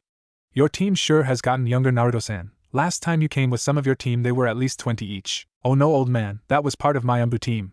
No, this here is my genin team, you must not have heard. The old man tricked me into teaching them, and now I'm a jonin sensei. Naruto scowled a little at the memory. Tucci just laughed at the teen. Well, I'm sure it's not that bad. Besides, they look like fine young men. Naruto scoffed at them. They're not that bad, I guess? Naruto pouted and his team was sending him death glares. Tsuchi just laughed at them all this time. Well, I'd better be getting back to the kitchen. You mind paying the bill right now so I can see the small fortune I made off you guys? Naruto took out a huge lump of cash and handed it all to him. If you saw his face at that moment, you would have seen cash signs in his eyes and a little drool coming out of his mouth. Naruto just sighed at seeing his reaction, and turned to his team to address them. In 2 days we start your new training. Be at our usual meeting spot at 7 am sharp. If you're late, I'll make you run laps around Konoha. Each member of Team 10 just nodded vigorously, and they soon left, saying goodbye to each other. 2 days later at Training Field 19, there were 3 people about age 12 that were resting against a couple of the trees in the area. They each looked tired as hell too. Suddenly, leaves began to swirl around in a small tornado, and then catch on fire when they are a foot off the ground. They reached about 6 feet tall and then lowered back to the ground, turning into ash before they can touch it, revealing their sensei once again. Glad you could make it on time, Team 10. He sounded completely awake to them. How can you be awake at a time like this? This is so troublesome. Shikamaru yawned loudly to emphasize his point. The other 2 just yawned loudly too and nodded their heads in a half-awake stupor. Naruto repressed a smirk at seeing how they acted right now, knowing that they would probably be much more vocal in a few minutes. But that was yet to be seen. Well, since you guys are so awake, then why don't we do some warm-up exercises first? This got a groan out of all 3 of them. Glad you agree with me, team. I want to see 50 push-ups, 50 sit-ups, and then run around the training field 8 times. Let's get moving! With that they started their training. Naruto did the training with his team also, but he did more sets of each. An hour and a half later they were all done. Each member of Team 10 was on the ground panting and wide awake. Smirking, Naruto started the lesson. Well, since we are all awake now, why don't we start on the new training I told you guys about? This got each one of them to pay very close attention. Naruto, seeing them so focused, continued. Can any of you tell me what a chakra nature is? This confused them some, but they answered as best as they could. After neither Kiba nor Choji answered, Shikamaru sighed and began his explanation. Chakra nature is your natural element that your chakra can turn into. There are 5 main elements, which are fire, wind, earth, lightning, and water. Naruto nodded but decided to elaborate a little more. Correct, Shikamaru, but not the full explanation. It is true that your chakra can turn into those elements, but it takes years of practice to get that far. I don't expect you guys to even work on your chakra nature, at least not yet. The only reason I wanted to know your nature is because whatever nature your chakra takes on naturally, you will have an easier time learning that type of technique. Do you guys understand? They each nodded slowly, indicating that they kind of got it. Naruto sighed. Well, let's see if I can say this another way. I have 3 chakra natures: wind, water, and fire. I can control wind the best, then water, then fire. What this means is that I can do wind, water, and fire jutsu a lot easier than lightning and earth. I can still do them but not as easily as the others. Each elemental chakra I master allows me to do that type of jutsu with less chakra and more control. Basically, it makes it easier to do the jutsu than others. Also, if you can master your chakra nature, you can have a small amount of control over that element. Nothing big, of course, but enough where you can manipulate the pure element on its own without hand signs. Let me give you guys an example. Follow me over to the river. They each stood up and followed their sensei until they reached a small river. Naruto bent over and told them to watch carefully. What they saw fascinated them. The water rose about 7 inches up, in a wavy but still stable form. It went up to Naruto's hand and then covered it completely. After a few seconds it fell off his hand, so Naruto stood up. His students were in awe. This is chakra nature manipulation of water. It allows me small amount of control of the water, but this is all I can do with it. If it is not in direct contact with my skin, I can do virtually nothing with it. Even if it is, I have to concentrate an unbelievable amount to do just that. It is by no means to be used directly in battle. This just gives me better control over the element in the jutsu. That's about it really. So now do you understand better? They each nodded their heads in understanding, so Naruto walked back to training field 19, his team right behind him. After everyone was there in the field, Naruto pulled out 3 pieces of paper and handed them one each. They looked at it for a second and then looked back at their sensei for an explanation. Naruto pulled out one more piece of paper identical as theirs and took a deep breath before speaking. These are chakra nature cards. They will tell you what nature you are. To activate them you simply put chakra into them, and then what happens tells you what nature you are. If it splits in half it is wind, burns as fire, gets damp it's water, turns to dust as earth, and if it crumbles it is lightning. Watch mine and you will understand. With that Naruto pumped a little chakra into the piece of paper and it first split in half, then the left side got damp, and then the right side burst into flames. That's it, you try it now one at a time. The first was Choji. He pumped some chakra into it, and then it turned to dust. Naruto nodded as if thinking that would happen.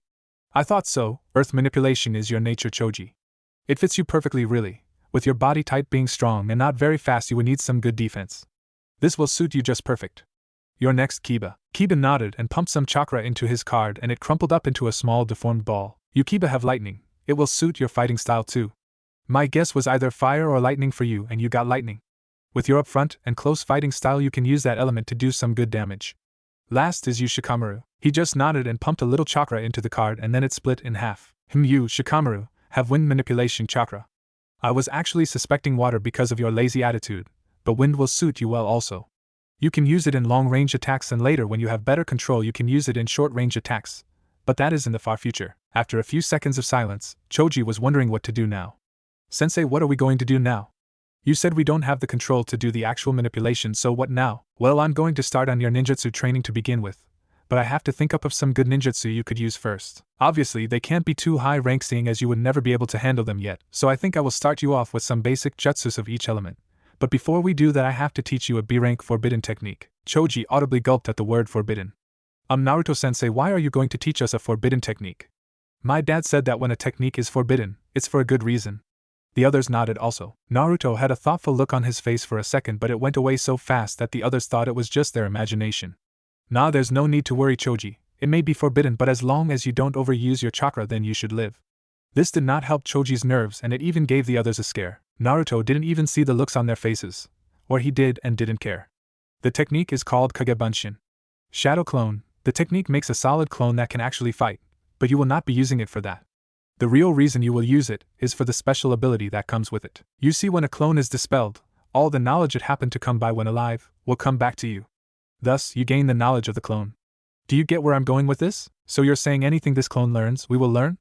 Kiba asked. Choji also added to it. As long as we can make this clone we can learn things with it, right? Naruto nodded his head in the affirmative and turned to Shikamaru. Is there anything you want to add, Shikamaru? The said boy thought for a moment before nodding. From what I get of this technique so far, is that if we manage to create a clone, then everything that clone learns in its time period is transferred to us. So if we made 3 clones, then we could learn things 4 times fast, right? Naruto just smiled at them. All 3 of you are correct actually. When a shadow clone is made, it is made by splitting your chakra into equal parts between each of you. Then you can tell the clones to go learn a technique you want, and when you dispel them, all the knowledge the clone learned will come back to you. Like Shikamaru said, it will cut the time it takes to learn things by half if not more. Thus, you have a way to become stronger faster, but there is a downside to this jutsu. It takes a substantial amount of chakra to make, and even then you will have to have it strong enough to practice the jutsu and last a whole day's worth of training. If you can manage these things, the Kagebunshin will become your best friend. Each one of the genin looked at their sensei in a new light. They knew he was strong, especially for his age, but he was also very smart. He kept on proving that. He even beat Shikamaru in 5 games of Shogi and Go, but one thing caught in Shikamaru's mind. If you know this jutsu, then that means that you have been using it. Is this how you became so strong, so fast? Naruto just nodded. Matter of fact, yes, this is how I became so strong so fast. I found the technique in the library at home, and it told me its secret.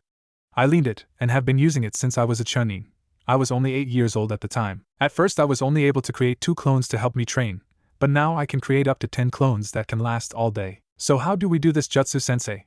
Choji asked in an excited tone. Well, let's see, I guess it is exactly like the normal bunshin you learned in the academy, but this time you will have to add more chakra into it, and make this seal. Here Naruto shows them a hand sign they have never seen before. It was a cross of the middle and pointer finger stretched out with the other's fingers in, then both hands making the same sign, put them into a cross-like shape in front of you. After that is done, the bunshin will appear in a puff of smoke. It works by adding more chakra and the required hand seal. You solidify the air around the bunshin, compressing the air molecules until it is solid. That's the gist of it, now you try. They each nodded and performed the jutsu. The results were surprising to say the least. Hell yeah! I just made 3 Kagebunshins. Take that, sensei. I rock. Kiba was shouting in joy at the amount he had created. Shikamaru made 2 clones and Choji also made 2 clones. Shikamaru sighed. Idiot, Kiba whirled on him. What did you say? He all but shouted with the added and 3 clones shouting out at the same time. Shikamaru rubbed his ears in slight pain. Damn it, Kiba, don't yell so loud. You are so troublesome. Besides, you may have made more clones but you still can't use them to train with. Huh? Kiba's response wasn't what could be called bright. Sighing himself, Naruto decided to elaborate for Shikamaru. What he means, Kiba, is that you may have been able to make 3 clones, but they don't have enough chakra in them to last all day, let alone do jutsu. Actually, now that I think about it, none of you have the necessary chakra to make a decent clone. Your reserves are just too small to pull it off. Right now, the clones you made are extremely unstable and will pop any second now. Add to that, the fact that when you do finally master the jutsu, you will only be able to make one clone each that will last the whole day. Kiba was doing a good impression of a fish right now. Just like their sensei said, the clones poofed out of existence. Well, since you can't learn that jutsu right now, why don't we go on to individual jutsus?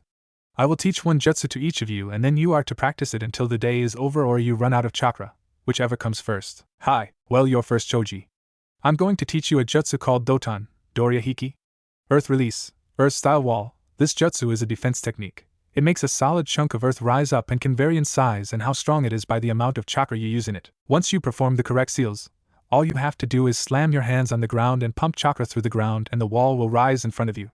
With some practice you should be able to master this move. After showing him the hand signs and telling him to practice some distance away, Naruto turned to Kiba. Alright Kiba, you need a lightning jutsu, right? Kiba nodded in the confirmative.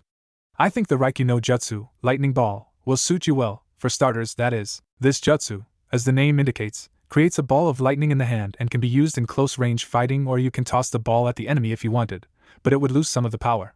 To make the attack, do the hand seals I have shown you and then concentrate all of your chakra into your hand. It should form by itself because of the hand seals. Once you have managed to create one, practice making it bigger and stronger, and then throwing it. Kiba nodded after getting the hand seals and the instructions and then moved away to go practice the jutsu. Naruto turned to his last student. Shikamaru, you need a wind jutsu. Let's see, I think the futon, Rankuden, wind release, drilling air bullet, will do you good. It's not a beginner jutsu, but it is the lowest level one I know that will be of any use to you. If you end up having trouble with this one, then I will teach you futon, Gafujin, wind release, formation, but that is a useless jutsu unless you want to create a small breeze, which isn't very useful for a shinobi in combat. Anyways, the Rankuden creates a compressed air pocket that you shoot out of your lungs just like a person would use a fire jutsu, but instead it's air. To do the jutsu you must make the hand seals and breath in a lot of air, then compress it while it's still in your lungs and breathe out. It should come out as a compressed air ball that can possibly break bones if you master it completely. After showing Shikamaru the seals and telling him to work on it, Naruto couldn't help but feel that it was going to be a long time before they got another real mission. He just sighed and started to work on his Shunpa, flash step, that he has been developing for the past 6 months. So for the rest of the day they trained together, each working on their own jutsu that they wanted to master. Every once in a while Naruto would give out hints or corrections on what they were doing wrong or how to fix what they were doing. You know that it's not nice to insult others, Pinky, stated a boy around 12 years old, with black hair. Like you're one to talk, Sai, and stop calling me Pinky. I have a name, you know, it's Sakura. The pink-haired girl practically yelled at him. Hi, I know your name is Sakura, but you love your nickname so much that I would rather use it. He gave a cheerful smile in her direction to make sure she knew that he was being nice. Ayaha! I'm going to kill you! She stormed over to Sai and nailed him as hard as she could on the top of the head with her fist, effectively sending Sai to the ground in a heap. That was the scene that Hatake Kakashi puffed into when he arrived 2 hours late. Sai was on the ground nursing his head, Sakura was in a rant about annoying boys, and Sasuke was brooding. Yo! He let his students know he was there and each one turned to look at him. Sakura was pissed, Sasuke looked like he didn't care but you could tell he was mad, and Sai gave a cheerful smile to him. Enraged at the late arrival of her sensei again, she screeched at him. You're late, okay, so maybe it was a scream. Do you have to be so loud, Pinky? I'm sure the people on the other side of Konoha didn't hear you. That earned Sai another smack on the head by Sakura. While she was betting on Sai, the other two had the same thought. I agree with Sai, she is way too loud for a kunoichi. Now Sakura, you can't go killing your teammates. Kakashi intervened before Sai had to go to the hospital. So, now that we're all here, why don't we go get a mission for the day? Kakashi turned around and walked away, ignoring their death glares that penetrated the back of his skull. Once in the Hokage's tower, they proceeded to the administration section where the missions were handed out. Kakashi stepped forward for his team in a lazy fashion. Hokage-sama, Team 7 reporting in for a mission. The Hokage looked up and smiled at the team. Very well, Kakashi, let me see here, we have 12 D-rank missions. You can clean the park again, pick up the Inuzuka dog kennel, babysit the Izuka twins, pick up the groceries for Kenji, retrieve the daimyo's wife's cat, pick up TH. No! The Hokage looked up to see that it was Sakura that yelled. At the same time he also noticed that Team 10 walked into the room to most likely get their own mission as well. I won't go after that evil cat again. Give us a real mission.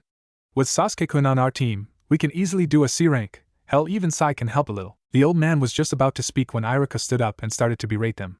How dare you talk to the Hokage like that? Not only that, but you are only genin, fresh from the academy. You can't possibly be ready for a C rank mission. You should. That is where Team 7 noticed Team 10 and started to talk to each other. The genin would talk amongst themselves and the two jounins were discussing something as well. Well, doesn't this look like deja vu? My team was in here 3 weeks ago, getting yelled at by Iruka if I remember right. Kakashi raised his visible eyebrow higher. Is that now? Was your team asking for a higher ranked mission also, Naruto? As a matter of fact, they were. We got it too, but we have only done 3 C ranks so far, nothing special. Pissed at being ignored again for the same topic, Irika yelled out, "Are you even listening to me?" The genin and jonin shut up and looked towards him. Kakashi looked at him and gave him a deadpan look. "You say something?" Irika looked ready to stab him with a kunai right there, and seeing the situation heading for the worst, the Hokage intervened. Now guys, let's play nice." But Irika was right. Your team is not ready for a C-rank mission. Sakura looked like she was going to explode, Sasuke tensed, and Sai smiled. Seeing an argument coming, he raised his hand to stop it and asked for quiet, which he got. "Thank you, now let me explain. We sent a team out to do a C-rank mission when they weren't ready and they came back with some injuries that should not have happened. Therefore, I will send you out on a C-rank, but you will be accompanied by another team, a team that has 3 C-ranks under their belts, and could help you if you need it. So this will be a joint C-rank mission between Team 7 and Team 10. Said teams looked at each other and some looked happy, some looked pissed, others looked like they didn't care. The Hokage continued, "You will have to escort a person to Wave Country and protect him from bandits, and the likes." Tossing the scroll to Kakashi, he asked for the guest to be brought in. After a few seconds the door swung open and an old man reeking of alcohol came in. In fact, he had a bottle of whiskey in his hand. The man looked at them and turned to the Hokage. "Are these punks supposed to keep me safe? They'll get killed the minute we get trouble, especially that pink-haired girl." "What kind of a ninja has pink hair anyways?" Sakura pounced on him, or at least tried to, but Kakashi held her back. "I'll strangle you, you old man." Shaking his head in disappointment, he talked to the client. "You don't need to worry about your safety, sir. If the genin can handle it, then me and my fellow jonin can. I promise you that, mister. The name's Tazuna, the super bridge builder, and you better protect me with your lives. You don't need to worry, Tazuna." Turning to his team, Kakashi started to address them. "Go home and pack a month worth of supplies for this mission. 10 meet me at the north gates in 1 hour. You are dismissed." Naruto repeated those directions to his team. An hour later, everyone was at the gates, and to the surprise of Team 7, Kakashi was on time. Quickly realizing it was not him, they threw some kunai and shuriken at him, trying to kill the imposter. "Who are you and what have you done with our sensei?" Sakura yelled at the imposter. "What are you talking about? It's me, Kakashi." Throwing some more kunai at them, they all yelled out, "Liar! No, really, it's me. Why do you think it's not?" Kakashi asked, confused, along with Team 10 that was standing to the side. Sasuke answered, "Kakashi is never on time." "That makes you an imposter," said man looked away in embarrassment, while Naruto walked up to him and nailed him in the back of the head. "Why is it that you are still late to some things? I thought we talked about this a long time ago," at Kakashi. After the knock on the head, everyone loosened up because he was the original. That hit would have disabled any henge or other illusion. Kakashi scratched the spot where he was hit in the head and chuckled nervously. "Hi, you did, and I have fixed most of the problem, but I still can be late for some things." Naruto just shook his head and walked out the gates with everyone following. Every once in a while Sakura would ask a question about the country of Wave, stuff like, if they had ninja, who did have ninja, and if they would fight enemy ninja. "No, Sakura, we will not be fighting enemy ninja. This is a simple C-rank mission, all we have to worry about are thugs and bandits."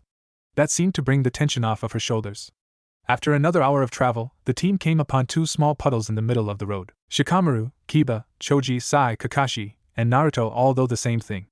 It's the middle of the summer, and it hasn't rained in weeks. How can there be a puddle in the middle of the road?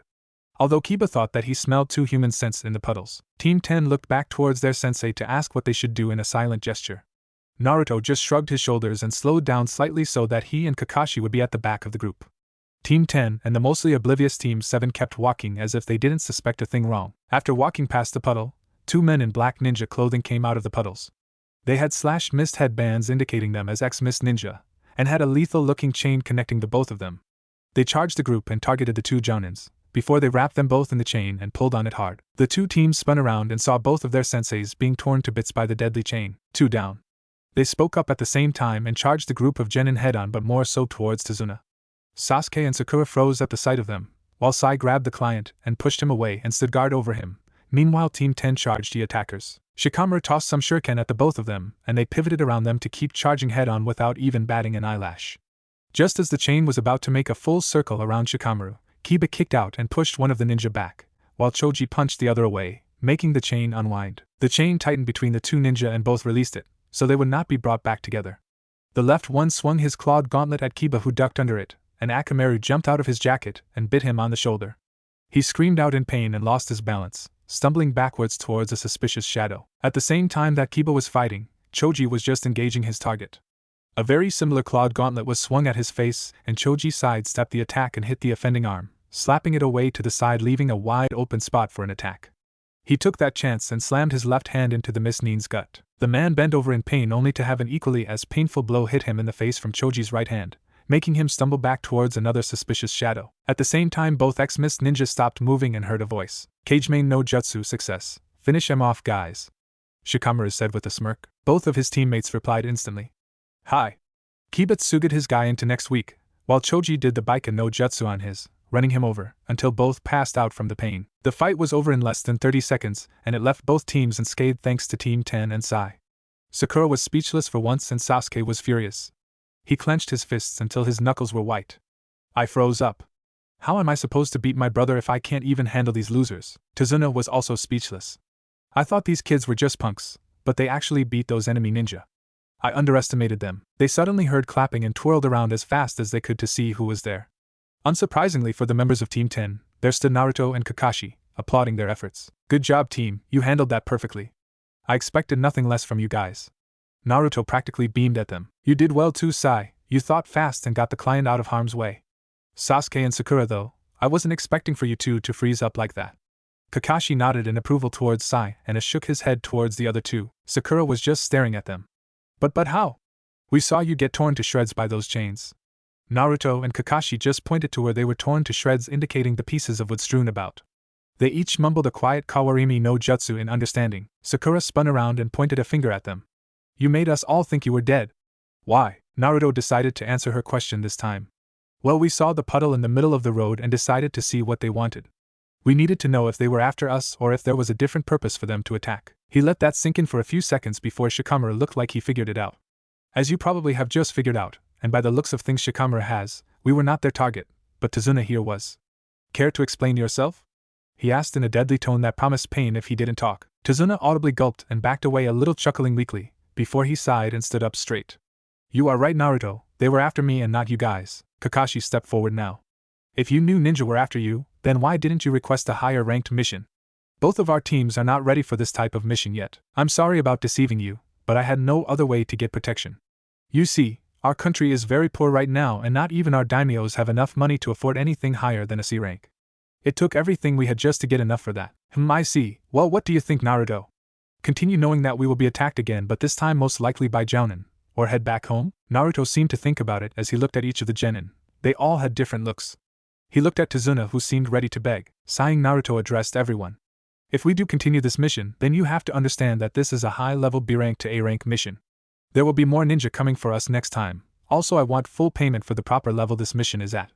So what do you guys say? Sakura looked hesitant, but as soon as Sasuke said yes, she agreed like a good puppy. Sai said he had to keep an eye on Pinky and duck head, referring to Sasuke. Kiba accepted right away. Shikamaru thought about it, weighing the pros and cons, and eventually agreed. Choji agreed so he could become stronger, and he couldn't leave his friends behind. Kakashi just shrugged, saying it was their choice. Very well, we will continue this mission, but I expect payment for an A rank mission when you get back on your feet, Tazuna. He of course agreed as fast as he could. So after tying up the now identified demon brothers to a tree and calling a squad of ANBU to pick them up, the two teams continued with the mission. Soon they made it to the ocean, where they jumped onto a boat to get across. That was when they saw the bridge that Tazuna was building, and it was huge. It had to be 40 feet wide, and it went from the mainland all the way to the islands of Wave Country. You truly are a genius, Tazuna. To build something like this is amazing, Naruto said in astonishment. The others couldn't agree more, if the looks of awe plastered over their faces were any indication. Well, I wouldn't be a super bridge builder if I wasn't now, would I? The others chuckled at his small joke. Kakashi was still wondering why ninja were after him, so he decided to ask now. Tazuna, you said that you were making this bridge to make your country better, right? Who would be after your life, if this will only help your country? That did it. The good mood was spoiled, but Tazuna knew he had to tell them. You have a right to know, so I might as well tell you. When this bridge built, people will no longer have to use the shipping industries to trade. If that industry was still in good shape, then that would be no problem, but a person named Gato is in complete control of our shipping industry. He has a monopoly on us. With the control of the shipping lanes, you control the land, so he has complete control of our economy, and he has been doing nothing but making it impossible to live. With this bridge of mine, we will be able to get rid of the need for shipping and the economy will come back. That is why Gato sees me as a threat, and why wants me dead. When this bridge is completed, he will no longer be able to control us. I see. Well, you don't have to worry. We will make sure nothing happens to you while we're around. The others agreed 100% on that. After a little while more, they made it to the shore and thanked the man that gave them a ride. The mood was still gloomy and everyone was on high alert. Well, everyone except for Sakura, who kept asking questions and trying to get a date from Sasuke. They were walking along the path to Tazuna's house, when Kiba threw a kunai into the bushes and they all heard a thunk. Kakashi walked over cautiously and came back out with a white rabbit in his hands. Sakura exploded on Kiba. How could you, Kiba? You almost killed that innocent rabbit. What are you trying to do? Act cool or something, 'cause you're not. Kiba just rolled his eyes at her. Look, I heard a noise from the bushes and I acted alright. You're just trying to act. Sakura continued to berate Kiba. While this was going on, Naruto and Kakashi were thinking along different lines than the pink-haired Kunoichi. A white snow hair in the middle of summer? They only have white hair when it's winter, when there is less light, which means that this one was raised indoors. It was used as a substitution. Naruto sprinted towards his team while Kakashi did the same, tackling Tazuna to the ground and yelling, "Get down!" Not a moment too soon either, because a giant sword at least 6 feet tall and 6 inches wide, dull side to the blade, flew right where their necks had been and embedded itself into a tree some 20 feet away. Not a second later there was a man standing on the handle of the blade. He stood a good 6 foot 2 inches tall, and had no shirt on but wore bluish-white pants that were baggy. He had no eyebrows whatsoever, and he had bandages that covered his mouth and nose.